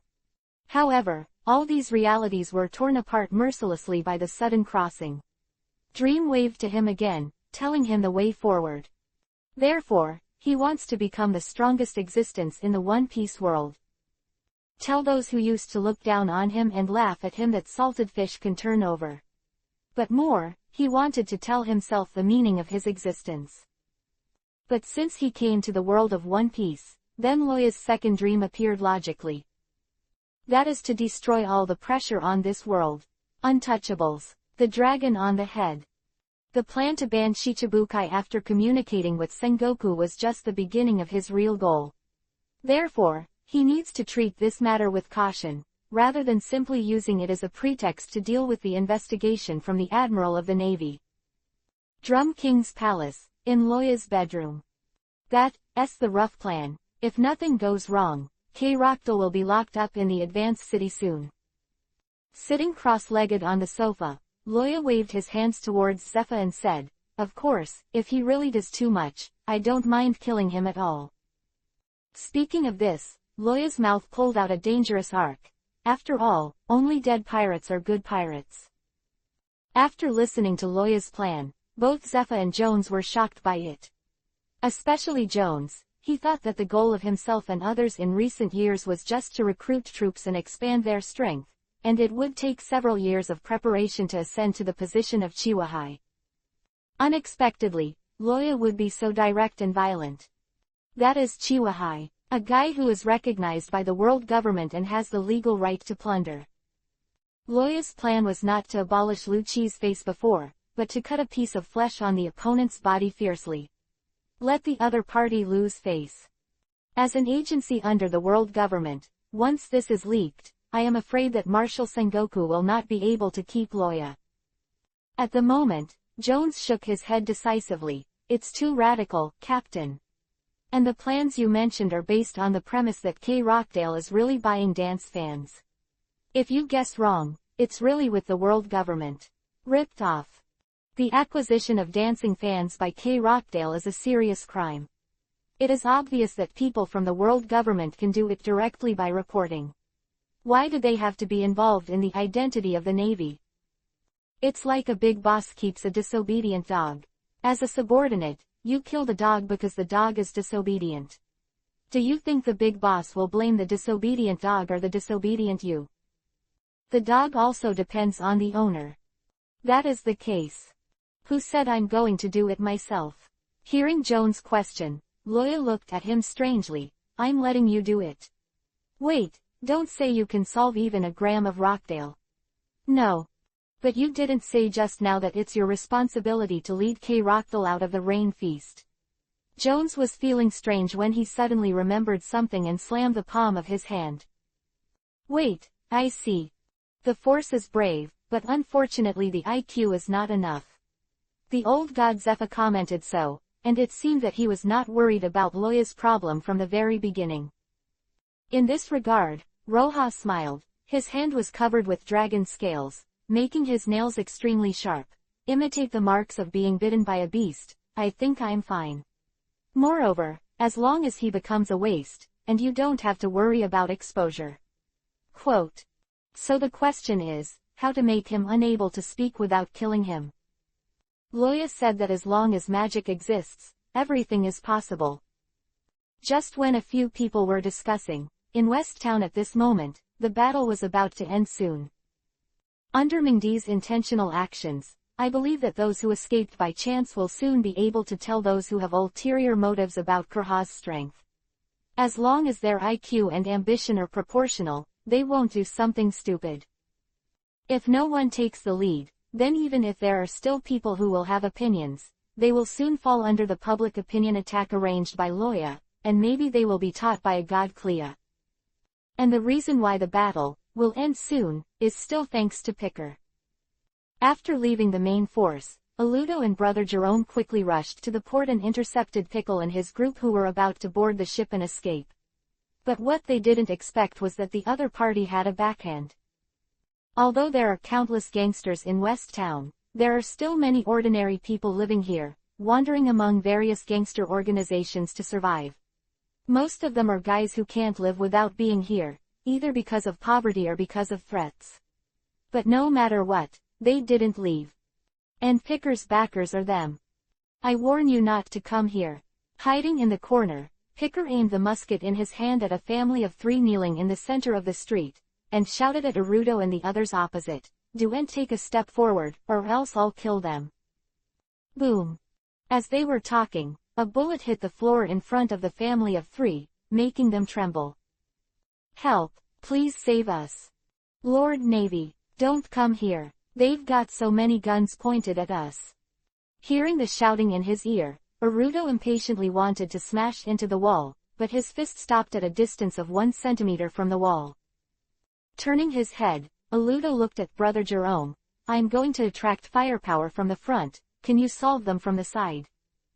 "Of course, if you want to kill that family," the Jerome brothers said one by one, while turning a Byakugan to Arudo. "The high-speed movement of the shaved is really suitable for sneak attacks. But we mustn't let us not give them a chance to pull the trigger before we kill them all." In this regard, Arudo can only sigh helplessly. "Then what should I do?" "Wait for Ming to bring someone over to support. It looks like this is the only way. Wait a while, they can't escape anyway." There is a sentence Jerome brother did not say, and now I am afraid that Ming is not easy to use. Because the other party is too insidious, the hiding position is against the mountain and the sea.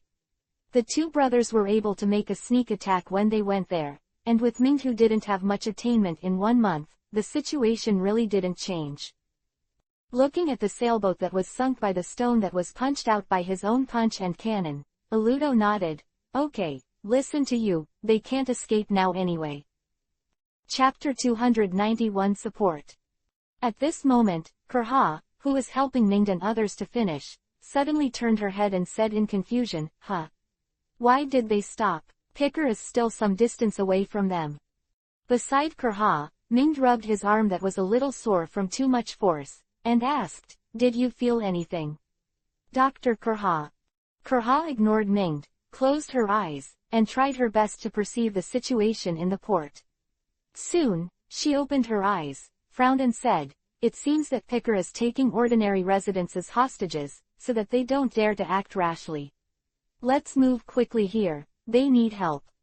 Although he didn't understand how Kurha was able to detect the situation at such a long distance, Ming knew that what this old woman said was definitely not wrong. This is the majesty that the opponent used to fight in the series of battles just now. Hearing Kurha's statement, Mingdi's eyes darkened. "Do you use ordinary people as a shield?" "Really, really good."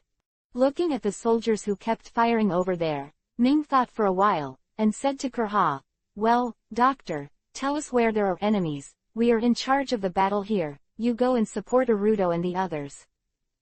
After all, with your knife-throwing skills, it's much better than rushing up and smashing people like me. Save civilians to gain favorability."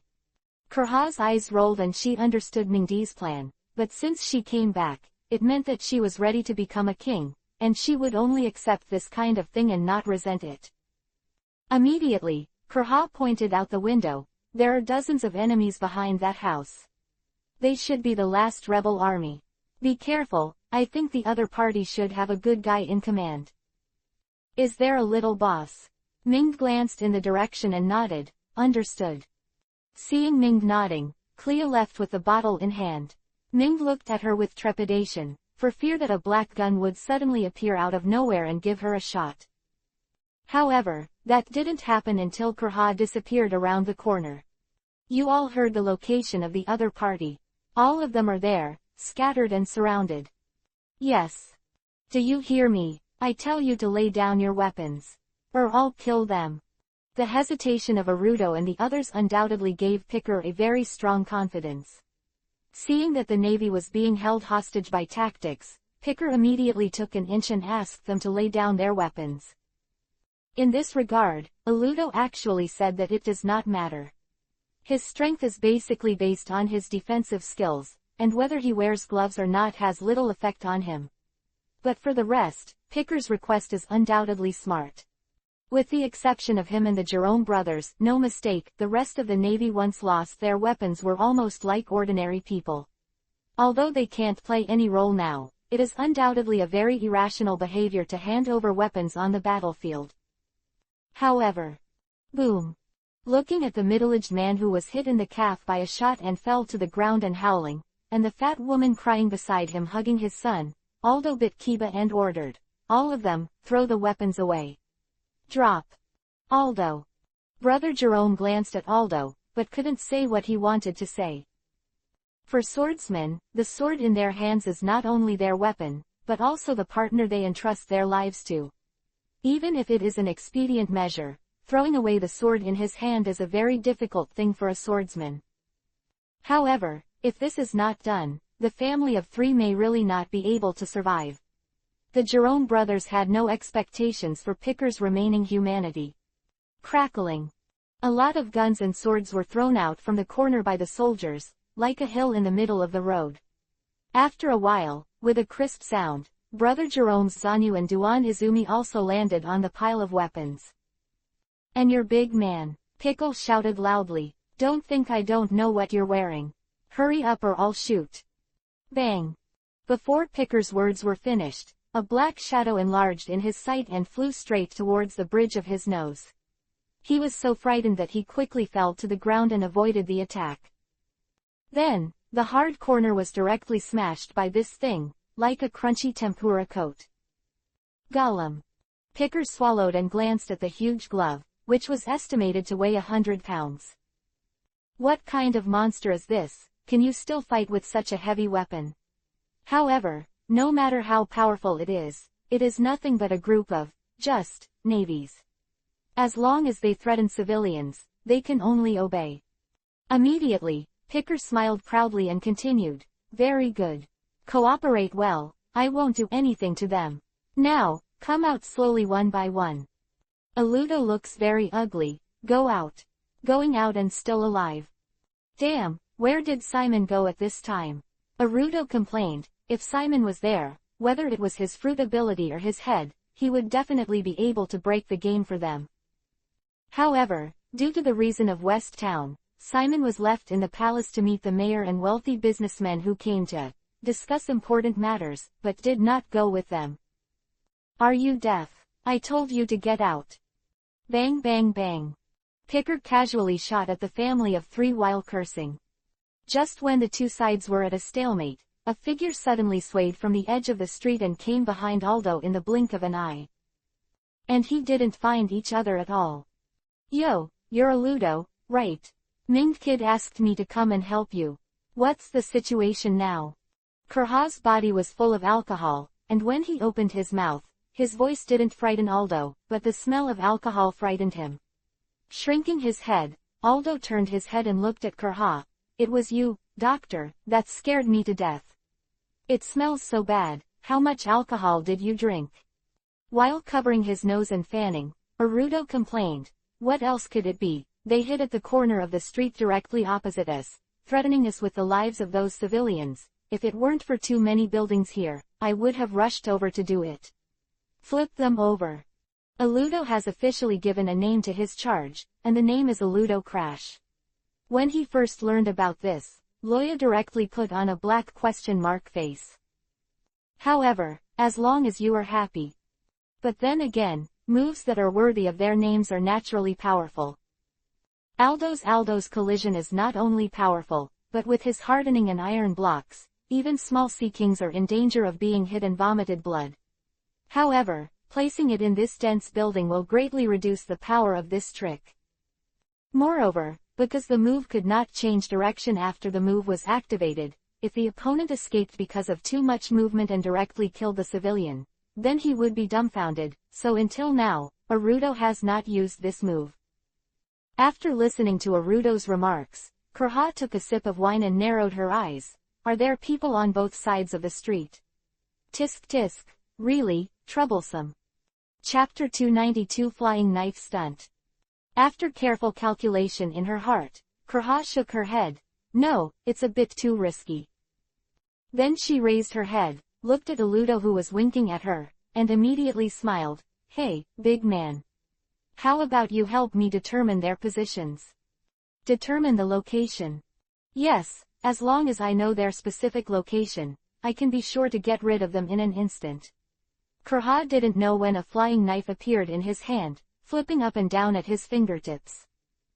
Isn't it just a wall? Do you really think you are safe?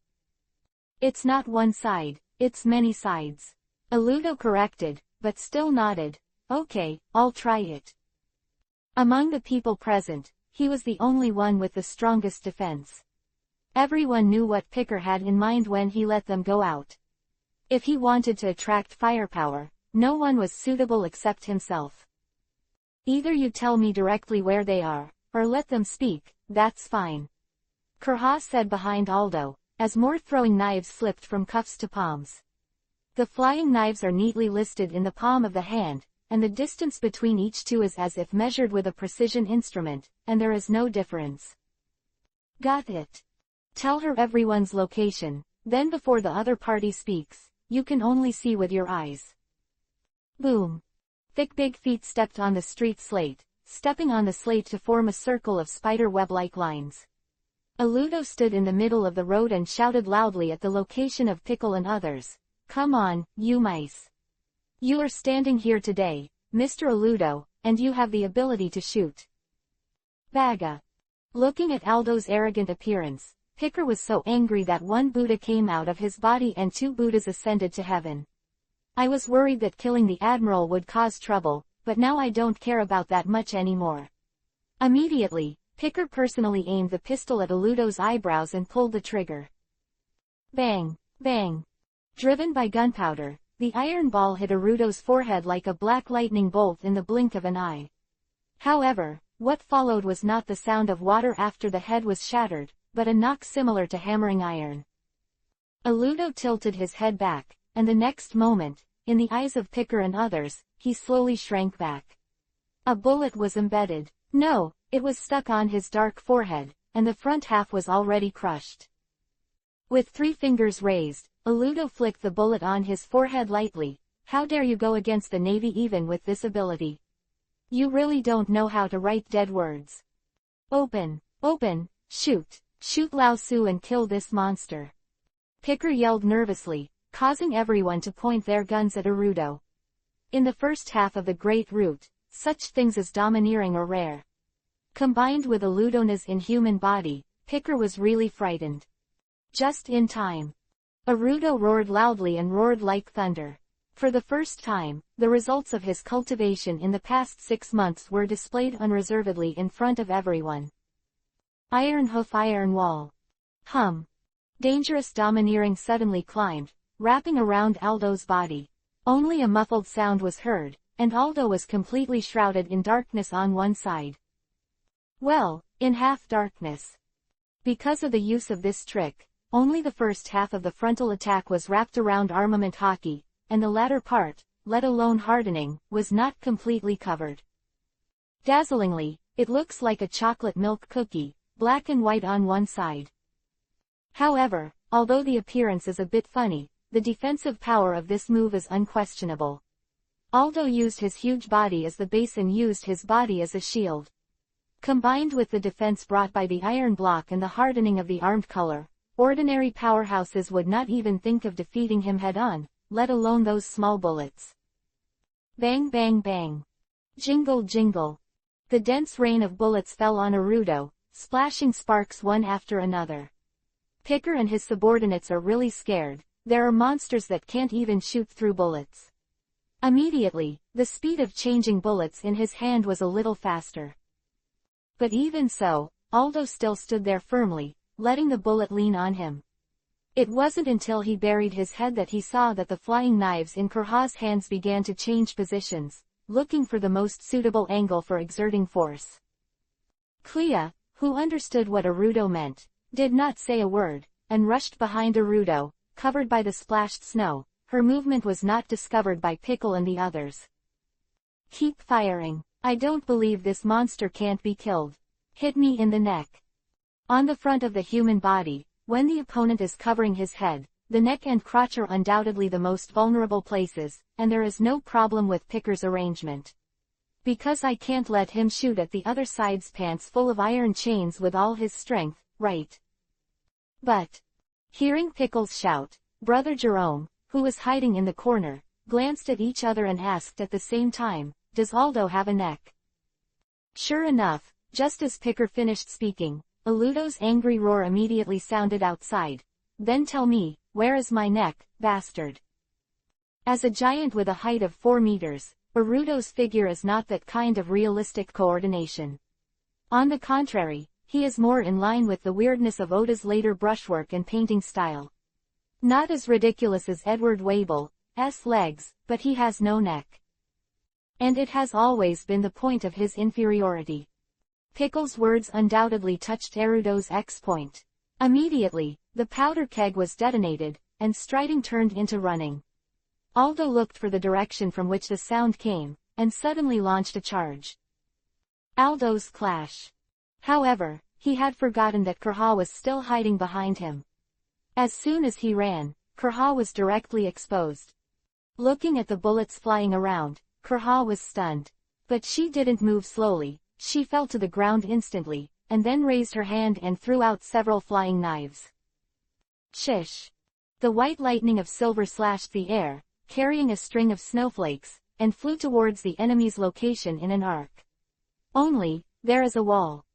Kurha is neither Simon nor Wesley in the Assassin League. Naturally, the throwing knives cannot make a 90 degrees arc turn to hit the enemy, and there is also a lack of props to make them bounce. So, this time, Kurha had to go the extra mile. Just like the flying knife she threw out when she escaped from Roha's hand, it is enough to smash people into scum. Bang! Whoa! The flying knife got into the window and hit the wall. Then, the wall exploded, revealing the enemy hiding behind. The next moment, the flying knife that smashed the wall was castrated, and it went straight into the enemy's throat. 7, 8, 9.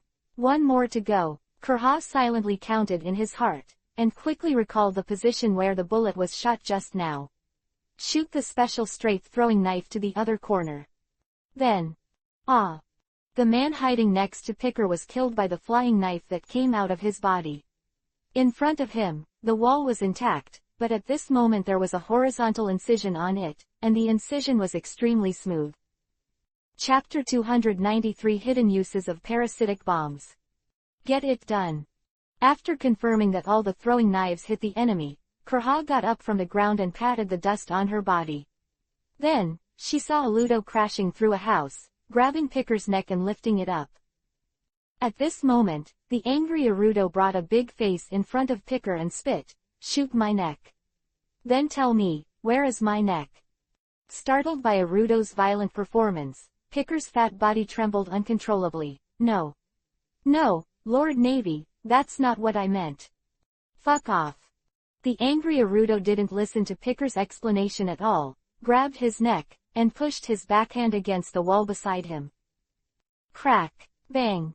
Only a sound similar to that of a watermelon bursting was heard, and Pickle's struggling body instantly stopped moving and froze. Bah, it's too cheap for you to die. Aludo threw the headless body away, wiped blood on his clothes, turned his head to look at the huddled family of 3, and showed a self-kind smile. It's all right, you were saved. But his self-assured smile, combined with the headless corpse at his feet, was so unconvincing. So, hiccup. The man who had been shot in the leg turned by a Kugan and fainted. Kurha, who came over, glanced at him, and said helplessly, "What if I say that he is a faint letter due to his severe injury and excessive bleeding?" Arudo. Drum King's Palace, Loya's living room. Looking at the box made entirely of Halu stone on the table, Jones couldn't help shivering. I was really shivering, because after those ice cubes were put together, the cold air emitted was so amazing. The temperature in the room was quite warm, but now it was directly colder than the outside. Are you sure people can eat these things? Zephyr covered armament hockey on his palm and picked up an ice crystal. This thing will freeze to death for ordinary people to touch it. Don't look at it as a piece of crushed ice the size of a sesame, but even if it is covered with armament hockey, Zephyr can feel that his palm is gradually numb, even for a powerhouse of his level. If it is human, it will really kill people. As for Zepha's question, Loya smiled. Don't worry, the cold air you are feeling now is the protective shell I made to prevent the power inside from leaking out over time. The part of it parasitic on the human body is the same as ordinary ice. The block is about the same, so it won't be a big problem. Is that so? Zepha raised his hand, parallel to Bingjing's own line of sight. If that's the case, it's really a good thing. Jones was ultimately unstable, and many people on the island were not convinced by him. Now that he has this thing, everyone's lives are in his hands, and even if he wants to resist and struggle, he can't do it. For controlling slaves, the effect is leverage. However, this is only its superficial function. Loya smiled faintly, pointing to the ice crystal in Zepha's hand. This thing has another purpose. An hour later, outside the drum country. What a horrible thing. Holding the box that Loya gave him, Jones and Zepha went to the hidden location of the ship, while evaluating with lingering fears. If this thing can be manufactured on a large scale, our planning should be a lot easier. Yeah, it's a pity. Zepha looked at the box in Jones's hand with a solemn expression. I don't know how Loya came up with this kind of thing. If it's just control, that group of slaves will still have Yi Xin. I even said that I would hate it even more. But I didn't expect that this thing can actually improve its strength. Standing at their level, the two of them knew very well how they felt when they held the power in their hands. That's enough to be addicted to something. As long as Jones has these parasitic ice crystals in his hands, let alone controlling slaves now, just by spreading the news, all pirates begging to join can circle the country of magnetic drums. Of course, in addition to those pirates who are eager to improve their strength, it is more likely that villains who are greedy for this thing will come. After Zepha finished speaking, the two fell into silence. After a long time, Jones opened the box silently, picked out an ice crystal from his fingernail, and watched silently. Just when he was about to swallow it, Zepha suddenly reached out to stop his movement. Looking at Jones, who was a little puzzled, Zepha breathed out, "There's no need. You heard it. This thing enhances its power by absorbing the life force of the host. For you, a little more time, there is a little more possibility." Quote. Jones is also a gifted penultimate. Without any guidance, he has reached the level he is now by cultivating on his own.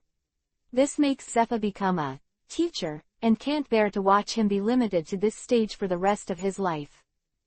After listening to Zepha's words, Jones didn't say much, closed the box and moved on.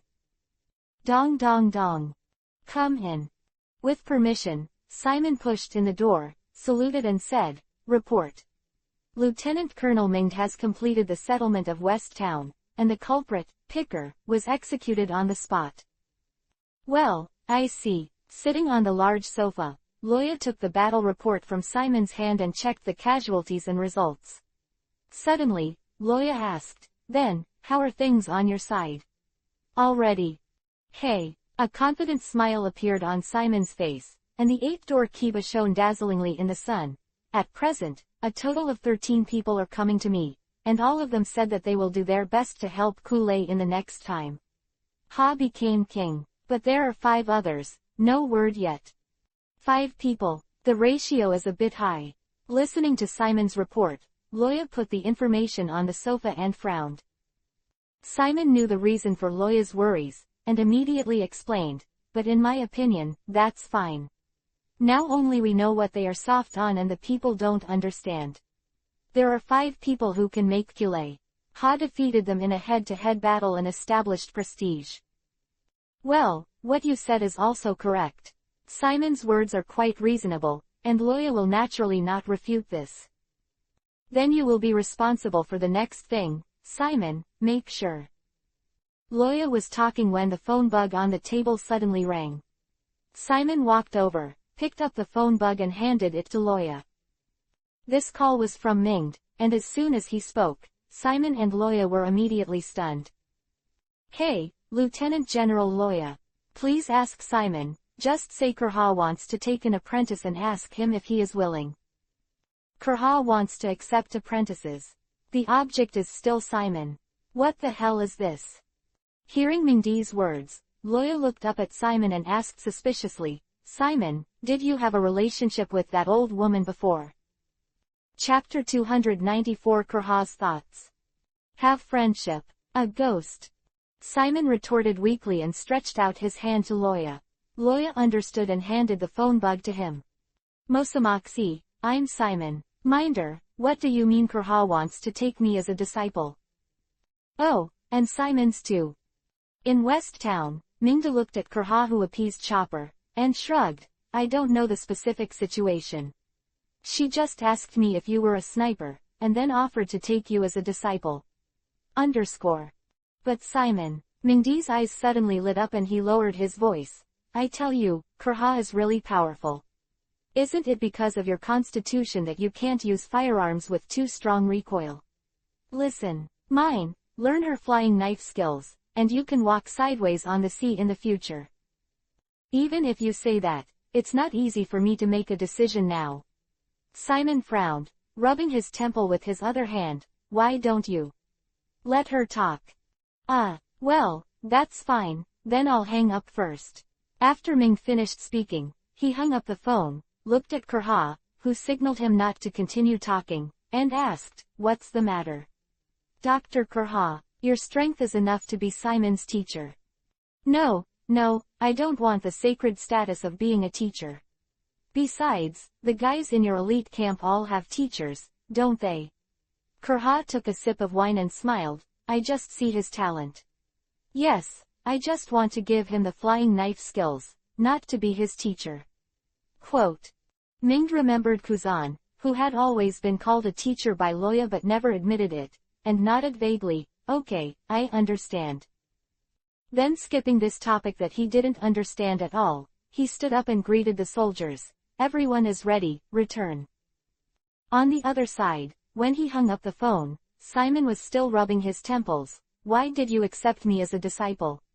What kind of calculus did Clea have? If she really wanted to say that she fell in love with her because of her talent, Simon would be 100 unbelievers. Moreover, if she is worried about losing her legacy because she is too old, isn't there a reindeer doctor by her side? As far as the relationship is concerned, it should be taught to him instead of himself, right? Facing Simon's self-talk, Loya smiled and took a sip from the glass. So, cleverness is mistaken by cleverness.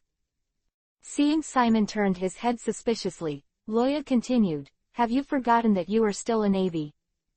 Navy. Simon repeated the word in confusion, and his eyes suddenly flashed. I understand. She is looking for a backer. It is true that Simon, who has a pointing fruit and a very good brain, is indeed the perfect candidate to learn the technique of throwing knives. When it comes to saying that Kurha is cherishing talent, it's true. But now what is the situation in the drum country? She will not have AB in her heart. Can't she see it? It is not so much that she needs to be the king to maintain the stability of the drum kingdom, but rather the navy, especially Loya needs her to be the king. The two sides are mutually beneficial and each gets what they need. Among them, the importance of the attitude of the navy, especially Loya, is self-evident. Ginger is always old and spicy. Even if she knew about the relationship between Akatsuki Roa and the island owner of Cannibal Island, and could use this to coerce Roha, Clea was still worried. At this moment, he proposes to teach Simon his own unique skills. To put it bluntly, it is to win over the relationship. This is also the reason why she refuted Mingd, saying that she did not want to be teacher Simon. Because it is just an exchange of interests, not only is the name not good, but it is not worthy of her to get into trouble with the recent fierce and powerful Black Arm Zepha. With Loya's reminder, Simon figured out the joints at once, and he had a scruple in his heart. It seems that I have to be this apprentice. Yes, no, Loya did not deny Simon's words, but he looked at Simon seriously and said seriously, but to be honest, your strength does have a lot of room for improvement. This is a great opportunity. Otherwise. Loya suddenly smiled and said, when Tony comes back, you will be very embarrassed. Thinking of Tony, who was announced as missing, and actually devoted himself to training outside, a flash of nostalgia flashed on Simon's face. and he grinned. I understand, Loya, then I'm afraid I will have to stay in the magnetic field for the next time. Guguo can study with peace of mind. Quote.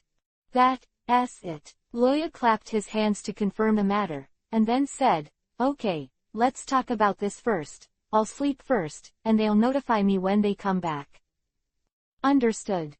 Closing the door slowly, Simon looked down at his calloused hands and said to himself, it's still not strong enough. However, he immediately raised his head and stared firmly at the mountains and clouds outside the window. Tony, when you come back, I will definitely surprise you. At night, the Drum King's palace. When I went, it only took more than an hour because I was lightly packed. When he came back, because of the wounded, he didn't come back until evening. The soldiers who had experienced a great battle returned to the warm palace once again. They were already exhausted by exhaustion and pain. Many people fell asleep as soon as they stepped through the gate. Because they know that when they get here, there is that adult, and no one can threaten them. Not accepting the retention and repair of small towns along the way, Loya has his own considerations in it. It is easy for people to relax and lose their vigilance when they already know it is safe. For ordinary people, this is not a problem. But as a soldier, this is very critical, because on the battlefield, no one can guarantee your safety. So Loya ordered the soldiers to come back collectively, and in this tired state climb the mountain and return to the palace. As long as they can complete this test, their will can get an exaggerated improvement. This is an indispensable step in becoming an elite navy. The rest of the soldiers and the treatment of the wounded were arranged.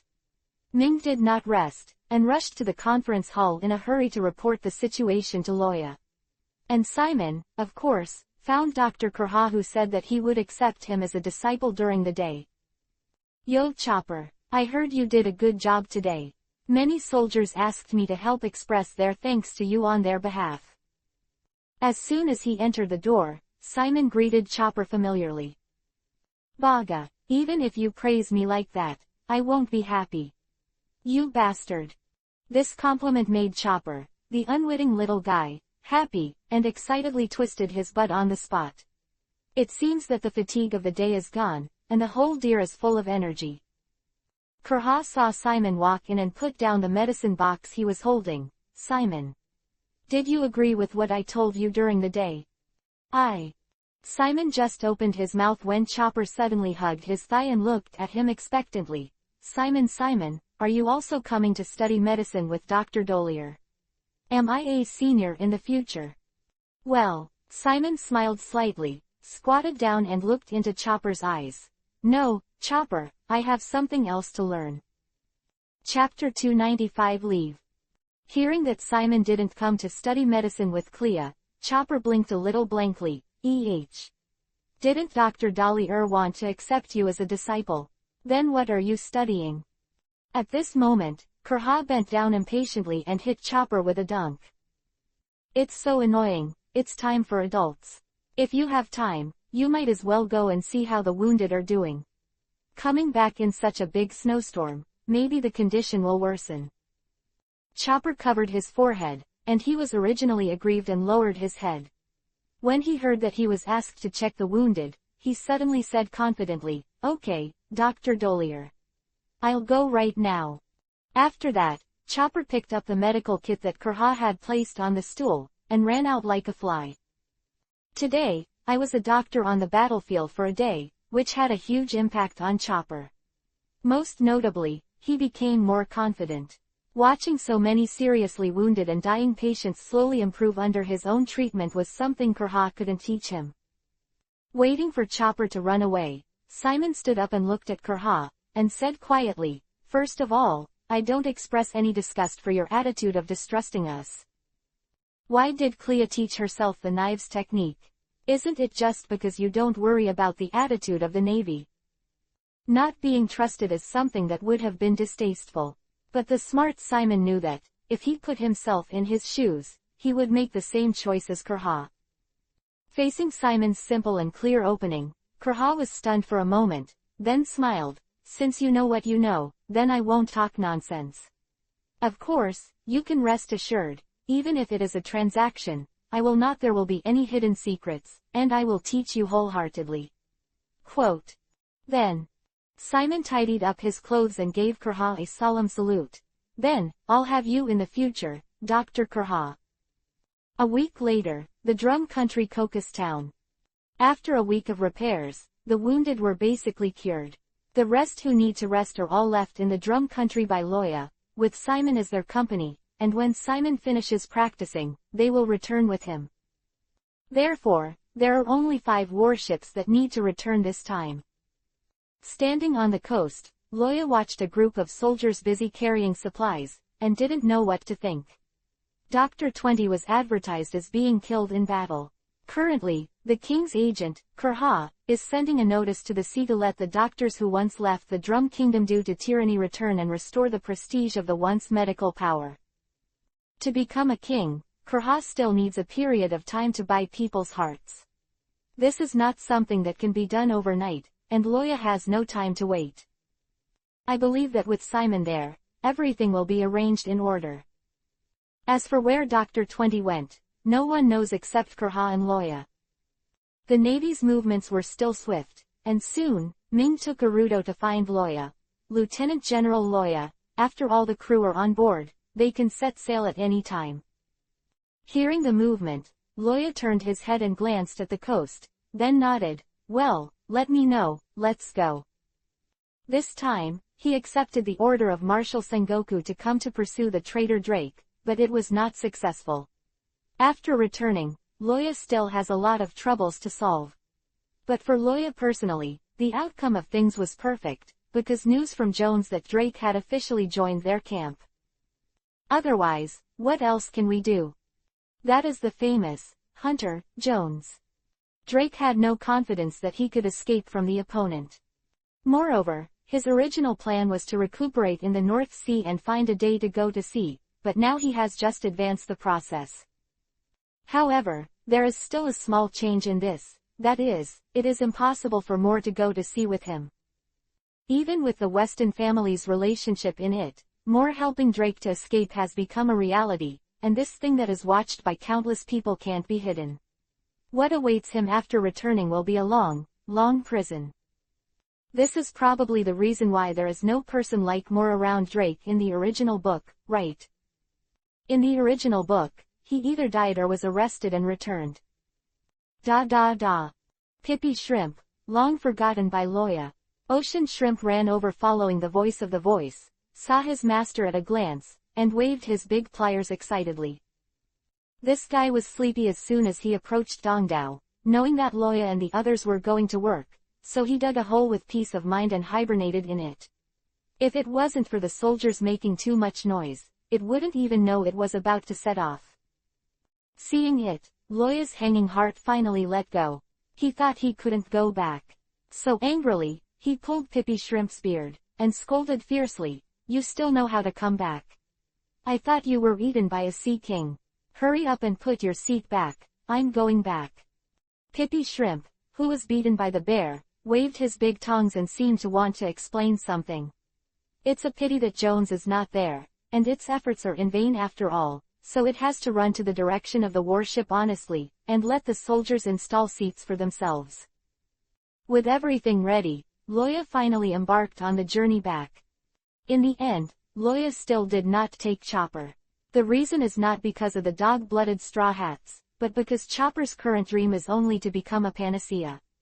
This is something that Loya can't teach, so Chopper still has to continue to study medicine with Kurha. As for whether he will still choose to go to sea with the Straw Hats or defect to himself in the future, let him make the decision. For people who live at sea all the year round, sailing is undoubtedly very boring. At first glance, the empty sea level will make the most determined man feel empty. But if you look at it from another angle, the sea is so lively and lovely. A gust of wind blew, the sea was shimmering, and the shattered sunlight was like golden glass, swaying gently with the ripples. From time to time, Roja and the others could see a huge sea king sticking out its head from the sea, breathing the fresh air. To be fair, if it wasn't for the fear of damage to the warship, the only fate for these sea kings would be to be caught and eaten. So Loya likes the sea very much, because here, he really won't starve himself. Time passed in this seemingly aimless voyage for a month, until one day, a sailboat appeared on the sea level. Blue, blue, blue. Loya, who was basking in the sun, turned over lazily and took out the phone bug hanging on Pippi Shrimp's back. Hey, Minged, what's the matter? I think you'd better look southeast, Loya. Mingdi's tone was very serious, more serious than Loya had ever heard. This made him feel a little confused and sat up. What the hell is this serious? Are pirates going to attack us? While speaking, Loya looked in the direction Ming said. With just one glance, he saw the huge sailboat, and his eyes narrowed involuntarily. Green coat, square tattoo, spiky head, villain face. Minged, you've really caused me a lot of trouble. Chapter 296 Monkey D. Drago. For the Rudder Master Heartbreaker, S 10,000 rewards plus more. Sorry for being so late for so many days, the big tree will have a long rest period, and the update will not continue to break. Thank you for your continued support. Dividing line. Through the description in Loya's mouth, those who are familiar with the world of One Piece already know who he is talking about. Immediately, Ming said with a wry smile, because the sea area we just passed through was full of fog, our watchers could not find their traces. After we left the foggy area, we found each other at the same time. As for the big trouble that Loya said, isn't it? That monkey D. Drago, who is wanted by the world government and known as the most vicious criminal in the world. Even if they have Loya and 5 warships in the town, Ming does not have full confidence in the safety of himself and others. After all, they are monsters from the elite camp, and their vision is not comparable to that of ordinary soldiers. Ming deeply understands how terrifying the strength of these guys who are famous at sea. Then what do we do? Are we going to shoot directly? Firing a gun is courting death. Loya smiled self-deprecatingly and commented. He doesn't think Dorag is a good person. In the face of a naval attack, being sunk is the best outcome, and it is not impossible for the entire army to be annihilated. With his current strength, it may be a little troublesome for Drago to clean up himself, but he will never lose. However, after Loya finished speaking, his expression suddenly smiled strangely. However, I finally met an acquaintance, so I'd better go and say hello. Acquaintance. On the other side of the warship, Mingda looked at the phone bug in his hand that had ended the call, and blinked blankly. What acquaintance? In the Silencer army, does Loya still have acquaintances? Just when he was puzzled, a strong sense of oppression flooded his heart, causing him to lie on the ground. He was very familiar with this feeling, it was Longway from Loya. It's just that he has never seen Loya use such a strong Longway. The terrifying momentum condensed around Loya, causing a large pit with a range of hundreds of meters to appear directly on the sea around him. At the same time, the temperature of the surrounding sea surface continued to decrease, and the seawater began to condense at a speed visible to the naked eye. Call. A gust of wind blew, and Loya's figure appeared beside Minged. Flapping his wings and keeping himself in the air, Loya said slowly, "Order the warship to turn. Don't worry about anything, just go forward at full speed." Knowing that his own strength can't make waves in this kind of battle, Ming bit Kiba and nodded, and got up from the ground. Understood. Also, be careful, Loya. Ha, do you know who you are talking to? Loya said with a big grin, because the slightly metallic voice after the deformation was transmitted far in the air. I'm aiming to be the strongest in the world. How could it be possible? Down here. After speaking, Loya flapped her wings and flew towards the sailboat quickly. On the other side, on a huge sailboat, Drago stood at the front of the deck and looked at the naval warships here. Beside him, the Murloc Haku, who once had a relationship with Loya, suddenly turned his head and looked at the black dots that were constantly magnifying in the air, and there was a hint of panic in his expression. Leader, that's the Vice Admiral of the Navy Headquarters, Ice Dragon Loya. On the island of Crisvia, Haku didn't see the scene of Loya's hands with his own eyes. But when he escaped from the island, the large area of freezing and ruins left a deep impression on him, especially the island of Mort lying on Crisvia, which made him even more horrified. At the same time, he was also sighing that if he hadn't kept his hand, it would have been impossible for the drunkard and the kid to escape from that hand. After listening to Haku's words, Drago put down the kabuto hat on his head and said with a smile, "Oh. So he is the enemy of your friend." After half a year of vigilance, Haku and the others are no longer suspicious of the identities of drunkards and brats. Although most things are still not known to them, vigilance is undoubtedly a lot easier. This time around the stronghold, Drago waved his hand and let the drunkard and the kid get on the boat together, and are now resting in the cabin. That's right. Until now, the drunkard still hasn't agreed to join the Silencer army. And he acquiesced to Haku and others monitoring his behavior, proving that he just wanted to spend his old age in peace. However, Drago didn't think so. As killers who used to work under the Tianlong people, if the drunkard and the kid can stand up and join the resistance army, then it will be very beneficial for the ideological propaganda of the Silence Army. Dorag has been advocating the idea of subverting the world government. It is a very difficult process to overthrow the world government, so he will not give up such a good opportunity for publicity. The friend in Drago's mouth is naturally an alcoholic. After the old ghost was buried, the drunkard followed the old ghost's last wish and chose Sabo to teach him the old ghost's housekeeping skills, extreme boxing. With the blessing of Dragon Claw Fist and G-Fist, Sabo's strength is even more terrifying than this period in the original book. During this period in the original book, he was able to use the armor hardening of both hands to destroy a house with the Dragon Claw Fist. Now that I have learned the old ghost's extreme boxing technique, Sabo under the outbreak will not be much weaker than the Vice Admiral of the Navy headquarters. So, should it be said that the three ASL brothers are indeed the sons of destiny? Not only Luffy, but Ace and Sabo are also very powerful at a young age. Think about the opponents they defeated, which one is not a master who has been famous for a long time in the sea? This age really counts as living on a dog. The two were talking, and Loya had already flown to the sailboat. The majestic Longway spread out without reservation, causing most of the enemies on the sailboat to fall into extreme fear and tremble. At this moment, even if someone pointed a gun at them to kill them, I'm afraid they wouldn't be able to do anything to resist. Dragons, the legendary creatures that stand at the top of the food chain. The weak are ultimately food. Oh, isn't it the special power of Conqueror's Haki? A hint of surprise flashed in Dragor's eyes, looking at Loya quietly. Loya didn't make a move, and looked at him not to be outdone. A huge amount of magic power was constantly pouring out of those golden vertical pupils, as if he was hesitating whether to fight this fight or not. However, Drago interrupted his thoughts immediately and said first, "Ice Dragon Loya, I have long admired my name. I don't know what you are doing here." In the face of Drago's inquiry, Loya glanced at the slumped and huddled people on the deck, and said intentionally or unintentionally, "Although I don't like the world government, but as their lackey, I don't want to try when I meet you, my lord. Give it a try, I'm afraid I won't be able to make a difference when I go back."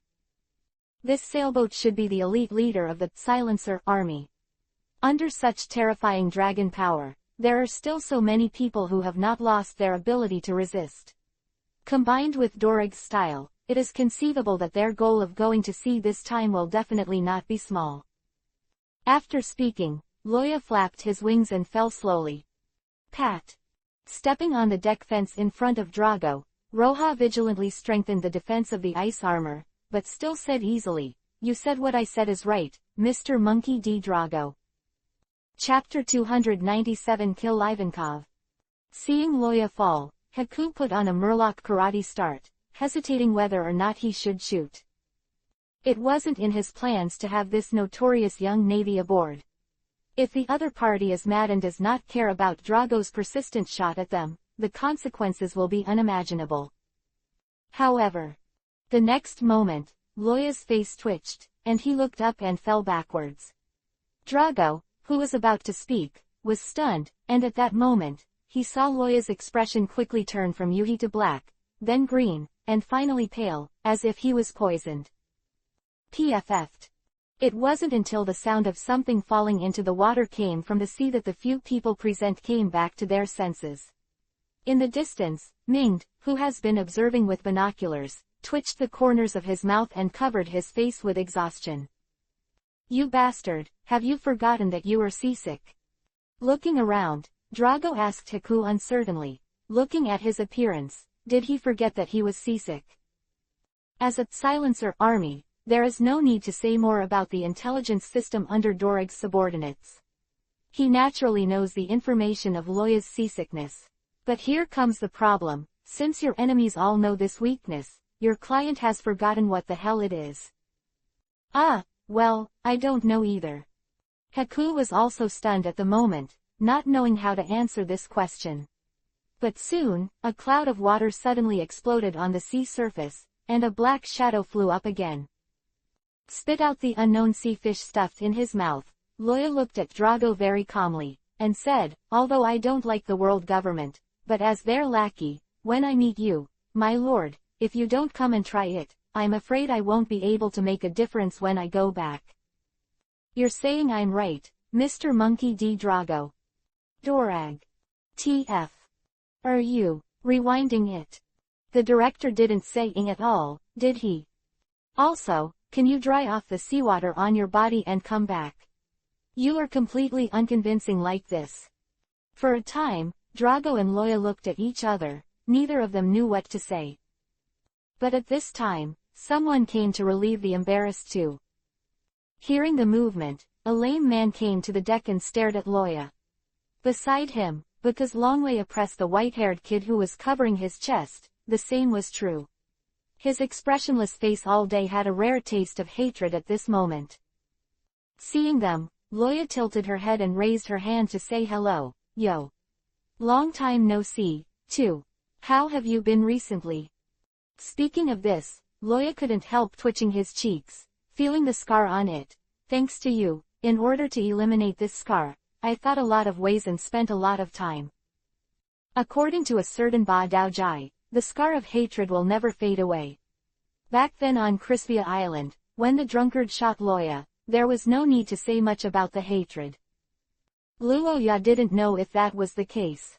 Anyway, even after half a year, the scar was still glowing, and there was no sign of recovery. Hearing Loya's words, a flash of nostalgia flashed on the drunkard's face. He remembered the days when he fought with the old ghost, and also remembered Loya's open side to them. "Although from that day on, I decided to draw my knife only to protect my family in the future, do you think you would believe me if I said I didn't want to hack you to death at all?" Hearing the drunkard's words, Drago and Haku suddenly understood why the drunkard was unwilling to join the silencer army. However, this sentence made Loya suddenly unhappy. "What did you decide? Is it the father who forbids you to draw the knife again?" Looking at Drago next to him, Loya suddenly realized and said, "That's it, you think you have climbed that silencer. Close black lens bracket the big ship, the army, has confidence, so why don't you take me seriously?" For Loya's ridicule, the alcoholic shook his head and didn't say much. He has such a personality. He is not used to, has no interest, or is in the mood to refute others. Everything is solved with the sword in his hand. The kid glanced at Loya and wanted to say something, but the alcoholic stopped him with his eyes. "If you think so, then think so. I know that I am not your opponent, and I have no reason to fight with you now." After the drunkard finished speaking, he pulled the kid and turned and left. When he left the place, Loya saw the blonde boy leaning against the outer wall of the cabin, and his pupils shrank suddenly. "Is that Sob?" On the Drago ship, someone with such strength at such a young age and with a large burn scar on the left side of his face must be Sabo. With the appearance of Sabo, the remaining characters who only existed in memory also came to the deck in turn, standing behind Drago and confronting Loya. Merman Haku, Shemale King Ivankov, Lightning Amazuna, and this unknown little brother. Loya called the people present in turn, and suddenly grinned. "They are all senior cadres, really, what a big fish.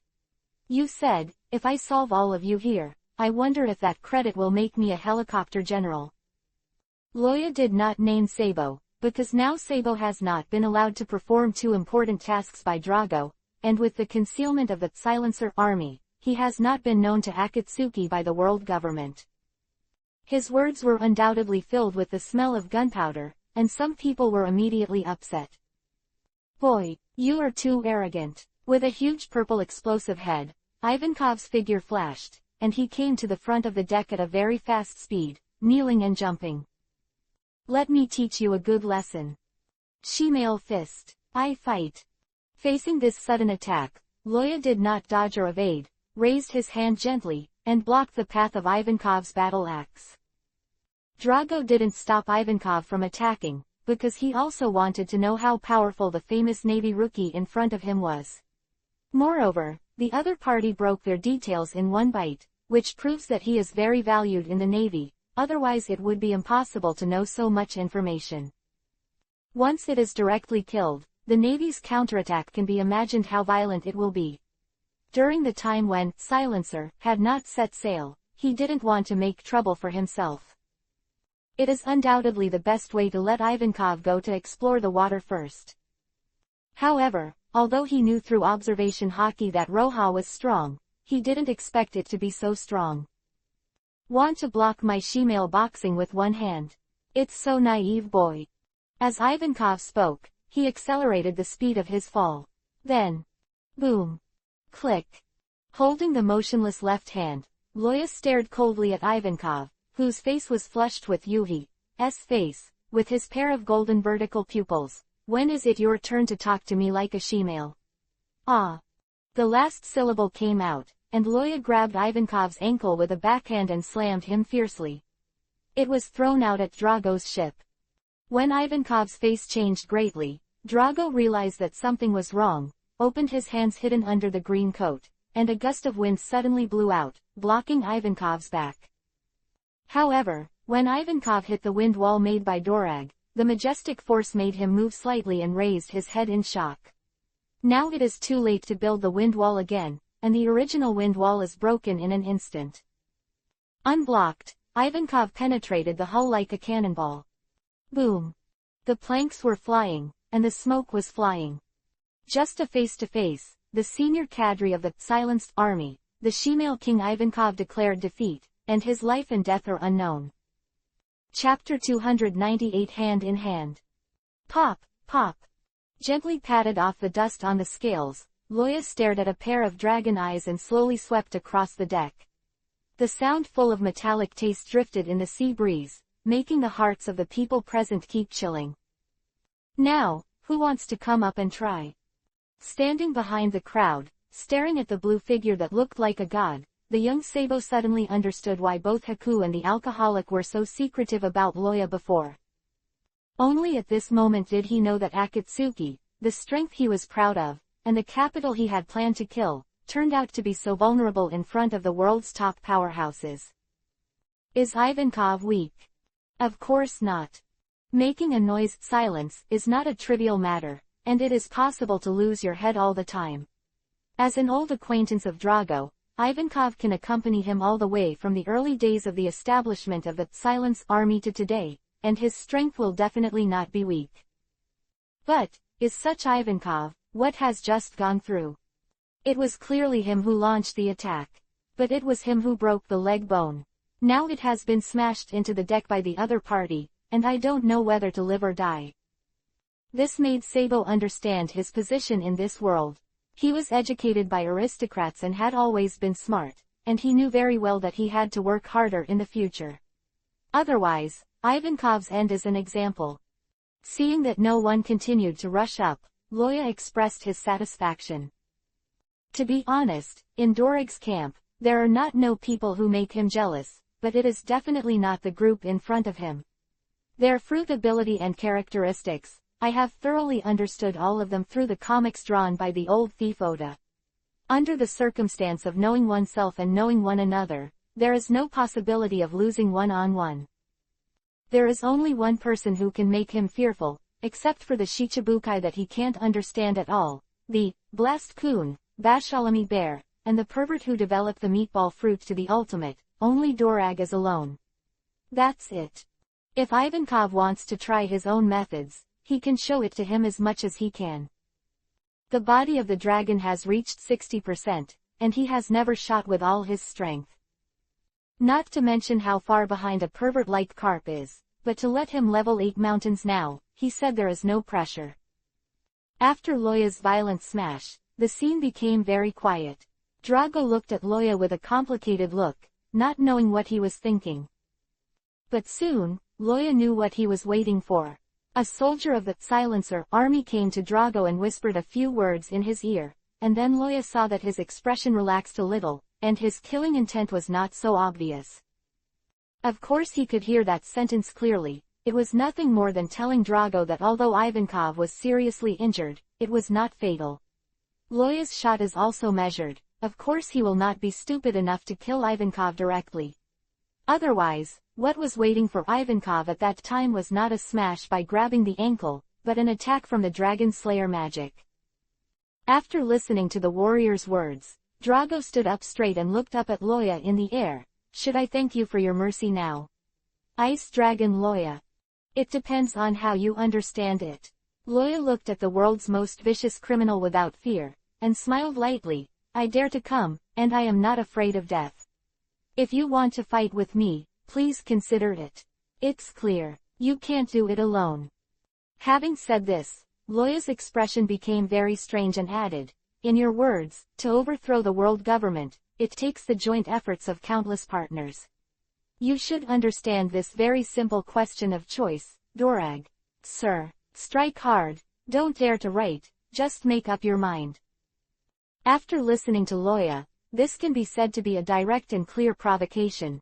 Drago's face was black and oily, his hands kept clenching and loosening, always ready to shoot. However, he glanced at the partner beside him and finally had to let go. He is not sure to kill Loya in an instant, so once he gives the opponent a chance to escape and fight back, God knows how many people will be lost on his side. This time, it was a mistake to get all the cadres to gather together in a hurry. If they weren't too important, Dorag might have to give it a go and fight Loya to the death. Of course, living Loya has the greatest chance of dying. Thinking of this, Dorag took a step forward, and a fierce wind suddenly rose, forming a small tornado with him as the center. Looking at Drago's movements, Loya, who couldn't guess what he was, his eyes condensed, and he quickly mobilized his magic power. What? Seeing the subordinate being beaten and dawdling for so long, you, the boss, finally decided to did you kill me? It's not that I told you that you can't do great things because you are so indecisive. Click. Drago wrinkled his forehead and looked at Loya viciously. My life doesn't need to be evaluated by your lackeys, but you're right, seeing my partner injured, my anger can't be contained. After he finished speaking, Drago raised his hands, and the tornado around him suddenly turned into a huge cyan dragon, rushing towards Loya. Wind Dragon Shatter Kiba. Hold head high. The cyan wind turned into Kamui's splendid dragon, with a piercing whimper and whistling sound, as if it was going to crush everything along the way. Hold the grass. I'm the Dragon Slayer, right? Also, Lao Su is an Orthodox Chinese citizen, right? Why can you, a native, use such a vivid and lifelike dragon-shaped attack, so I can only play with ice cubes? I am not convinced. Turning grief and anger into strength, Loya did not care to hide his secrets, and the magic power in his body was condensed at a high speed at an unprecedented speed. Crack. The scattered magic power was simply uncontrollable, and the terrifying cold air froze the sea surface in a radius of 1 kilometer in just an instant. On this frozen soil, Loya started from his shoulders, and a thick layer of ice covered most of his face. Then, a gigantic dragon head suddenly rose from behind him, and the head that was hundreds of meters high floated on the ice sheet. Longtu glanced at the cyan wind that rushed up, and seemed to be provoked. He opened his mouth, and a blue magic circle suddenly appeared in front of him, and took a deep breath. Then, the ice dragons roar. Bang! The huge magic circle represents a huge magic construction. The giant dragon's head is no longer a thick ice tornado. Looking through Drago's line of sight, this is simply a natural disaster. Then, the wind dragon and the ice roar collided violently. Crash! Boom! The sound resounded like thunder, and everyone could not help but close their eyes and cover their ears, waiting for the disaster to come. Looking down from the sky, at the intersection of the two, an invisible airwave spreads in a circle in all directions, and wherever it goes, whether it is seawater or reefs, it is all frozen into an ice sheet. Countless sea fish were swimming in the ocean, but suddenly they stood frozen in the sea as if the stop button had been pressed. But even if they stopped swimming, they did not fall to the bottom of the sea. Because this sea area has been completely frozen into a big ice lump. The power of a single blow can destroy the world. Chapter 299 Gift from Loa. If someone asked Loya what he thought about the wind, Loya would definitely say that it is a natural phenomenon caused by the flow of air. But now if someone asks Loya this question again, he will definitely answer it like this. That's simply pervasive. Obviously, the area covered by the enhanced version of the ice dragon's roar is enough to destroy a small island similar to Mort Island. However, Dorig's wind dragon is still stubbornly interspersed through the corners and corners, leaving many scars on him. Wow! The strong impact of the wind dragon made Loya's throat sweet, vomited a mouthful of blood, and flew straight out. But he was not feeling well, and so was Dorag at the moment. Don't forget, Rourke launched the attack not far from the sailboat he was riding on. In the face of the overwhelming ice and snowstorm, it is absolutely impossible to escape. Only if Drago chooses to resist, can he ensure that most of the people on the ship can survive. Yes, only most of them. He didn't naively think that all his subordinates could survive this kind of attack. Being able to protect most people is already a proof of his strength. At the moment when the ice dragon roared and collided with the wind dragon, Drago quickly activated his ability, and an oval wind barrier appeared on the bow, wrapping the sailboat like an eggshell. But he still underestimated Loya's attack, and at the same time underestimated himself. Indeed, his gust of wind can block most of the shattered ice, preventing the most lethal subsequent cuts of the ice dragon roar from having the desired effect. However, the cold is not something that can be blown away by the wind alone. It is even said that because of his strong wind, the cold air attached to Roha's dragon-slaying magic is blown everywhere. The pervasive feature not only makes Roha suffer enough, but also makes his subordinates very uncomfortable. Facing the sudden drop in temperature, many people were frozen into popsicles by the terrifying cold current before they had time to express their opinions. Looking at this scene, Dorag was heartbroken and roared angrily, "Bastard! No matter how powerful the attack is, there will be a day when the comet hits the Earth, not to mention the movement made by two mortals. In this sea of wind and hail, no one can remember exactly how much time has passed." When Ming trembled and got up from the deck, looking at the endless ice field in front of him, he lost his language ability for a long time. This is not Loya's all-out attack when he was playing in the Drum Kingdom, but without the shackles of his friends, facing a strong enemy, a real full-strength shot. If you have to find an adjective to describe it, then destroying the sky and destroying the earth is the only word that Ming can think of at this moment. With just this blow, the ice and snow in this sea area will take many years to melt away, and countless merchant ships and pirates will change their course due to the joint attack of Loya and Drago. Looking at the broken ice floating in the seawater and the frozen turbine that stopped spinning, Ming took a deep breath and shook his head with a wry smile, beckoning his companions to repair the boat. This is also the reason why Loya does not use the profound truth skills. First, in order to exert the power of the end of the land to compete with Drago, the strength and scope of the magic must not be shrunk in any way, Ming and the others are not far enough away. Second, although Tianyu's coming is powerful enough, it will never kill Drago. Luoya is still very clear about the consequences of not killing the snake, so he did not dare to use that trick. This move can be regarded as the strongest attack under Loya's secret magic. Judging from the results, the effect is quite good. Bang! Smashing heavily on the ice field made by himself, Loya heard a muffled sound coming from his body, then his throat became sweet, and he continued to spit out a pool of bruised blood. If nothing else, it should be his rib broken. The huge consumption of magic power made Loya a little bit out of breath, lying in the ice pit in a big shape, motionless. However, before being knocked flying, the fleeting scene made him smile with satisfaction. Dorag, are you satisfied with my present? The picture turned to Dorag's sailboat. At this moment, if they didn't look at the general outline, no one would know what this snow-white lump was. The bow where Drago once stood has now disappeared. The tear-like fracture told others where the rest went. If you look closely, it is evenly distributed within a radius of 1 kilometer. Moreover, looking at the ice lump, a personal statue stood on it, and a thick ice shell covered their surface, making them immobile. Drago's face was really dark and reflective, and he didn't even care about the green coat that was frozen on his body. He hurriedly came to Haku's side and tapped the ice shell. But what made him relax was that Haku's uncomfortable whimper could still be vaguely heard behind the ice shell, and his heartbeat was normal. But letting the other party stay inside is not an option. Drago condensed a small whirlwind in the palm of his hand, and carefully ground the ice cubes a little bit. Boom! Crash! Soon, Haku broke out of the ice, curled up on the ground and hugged his knees. Kiba Guanzi kept shaking. Okay. So cold. After some inspection, Drago's expression was condensed, and a strange expression appeared on his face. What the hell is this? I saw that on Haku's body. Strips of blue lines covered his whole body like blood vessels, appearing and disappearing with Haku's breathing.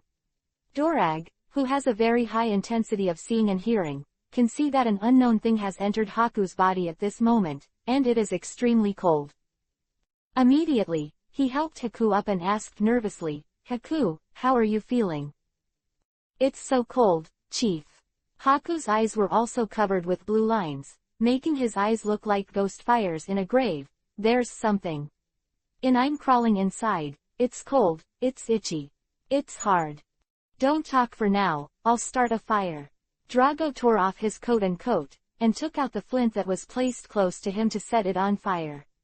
Watching Haku slowly fall asleep leaning against the fire, Drago's face was gloomy, and he continued to save the next partner. However, the result is not unexpected. In this attack, except for the 2 hapless people who lost their lives due to the ice breaking through the barrier of the wind, all the others were alive, and one was not dead. But, like Haku, they were all covered in blue lines, suffering from cold and itchiness.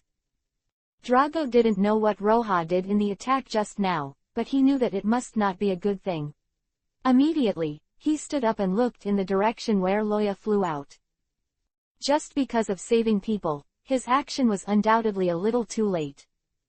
Loya, who was relieved, didn't say a word, fluttered his wings straight, and fled in the direction where the warship left. Only one sentence was left in the air, making Drago silent and giving up the pursuit. He said, "Take this as my gift to you, Mr. Dorag. Don't worry, they will be fine, but they will experience a little pain. Maybe you will thank me in the future. Next time we meet, remember to bring your present." Quote. Chapter 300 Mark, Enemy of the Living. Lying on the back of Pippi Shrimp next to the fast-moving warship. Loya's mood at the moment can only be described in one sentence. Run after pretending to force, the thief pulls the excitement. That is the top powerhouse in the One Piece world, the most vicious criminal in the world, Monkey D. Drago. He was able to escape under his nose, after provocation and death. With this cowhide, Loya is ready to blow for a lifetime. Moreover, with this meeting, Loya suddenly had a bold idea. However, this idea is only a concept, and whether it can be realized or not depends on the future development. So he didn't put too much thought into it, and honestly chose to close his eyes to recuperate. This is also the first time that Loya has played against the world's top powerhouse, although the opponent is only a tentative attack. It can be seen from the fact that the opponent can immediately erect a wind wall of that level to resist the cutting of the ice fragments. It can be seen that Drago was not ready to fight him to the death at the beginning. It's just that he wrongly estimated Roja's strength, which not only damaged the ship and delayed the plan, but also caused Roja to leave an indelible mark on his members.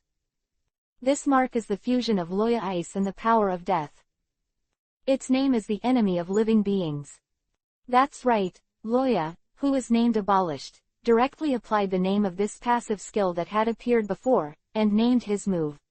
Anyway, Edith can't communicate with him now, even if he has an opinion, he can only hold back. In fact, the reason why this skill can be named after the enemy of living things is that its main effect is very similar to that of Loya's perception of death force. It can be said that those who have been imprinted, as long as they practice observation hockey casually, their perception ability will exceed their own imagination. In many cases, attack power and defense power really need to be placed behind perception. Especially those who engage in silence, they need this ability to increase their chances of survival. However, if the enemy of living things has only such a little effect, Loya said that it is really a big loss. He was indirectly hit by Drago's skills this time. If it wasn't for the powerful recovery effect brought by the dragon's body, ordinary people would probably have lost it. The air knives that penetrated deep into the bones were sharper than anyone imagined. The hard ice armor and dragon scales seemed to be nothing in front of them. They were easily cut open, directly hurting Loya's body. Touching the regrown bones on his chest, Loya grinned and said to himself, "I hope you don't expose it so quickly, otherwise, I will become a public enemy of living people." At this moment, Ming was lying on the deck railing and shouted to Loya, "Loya, we have to slow down. The ship needs to be repaired, or the engine compartment will explode." In the attack half a day ago, it was not only Drago and the others who were injured. Even if they were far enough away, the 5 warships were damaged to varying degrees. Because he was busy escaping for his life, Loya didn't care about the damage to the warship, and hurriedly let Ming sail. By this time, the warships had been overloaded for a long time and could not hold on. Hearing Mingdi's words, Loya looked up at the direction they were fleeing all the way, and his amazing vision told him that Drago's ship was not following. Think about it, if that piece of ice slag can continue to move forward on the sea, or is trapped in the middle of the ice field, then Vegapunk has no face. But don't underestimate the issue of transportation.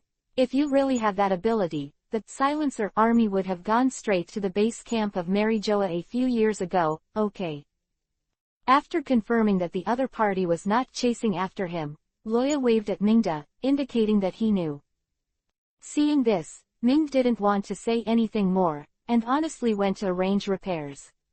The shot that Loya and Drago played against this time was huge. Before that, although he had seen Loya take action countless times, there was always a feeling of being able to catch up and believing that he could do it. But after today's battle, he suddenly understood that some geniuses are the darlings of the real world, not something that mortals like him can compare to. To be able to continue to stay by the other side, not to drag the other side down, not to be left behind by the other side, is already the best result for Ming now. This kind of emotion is not only for him, but at this moment, all the naval soldiers who followed Loya to sea have this idea. After all, what to say? Is it true that he is a general? A month later, the Navy headquarters. When the 2 equally huge Chinese characters on the front of the huge fortress appeared on the sea level, the soldiers hugged each other excitedly, screaming in excitement, and Loya turned over and climbed up from the back of Pippi Shrimp. Hold the grass. What the hell is this called? Didn't you see Lao Su sleeping soundly? And you are wise, how do you manage discipline? Go back and clean the toilet for me for a month. Roya, who was very angry when he woke up, decided to punish himself regardless of Mingdi's blue face. Then, he turned his head to look, his eyes widened, "I'm going. We'll be back right now." In this regard, Ming can only say, "Hee hee, just be happy if you are happy." Half an hour later, the Navy headquarters number 1 port, which is the huge port in front of the headquarters fortress. Prepare. Let it go. Bang bang bang. Bang bang bang. Facing the revered gaze of the familiar captain, Loya slowly walked along the port steps and came to Kuzan. Report. Vice Admiral Christopher Loya, come and report. Well, It's hard for you, Loya. Kuzan raised his eyelids, glanced at Loya, and said lazily, it doesn't seem like things are going well. Well, but there's no need to care about that. If you have any questions, it's up to you to explain to Marshal Sengoku yourself.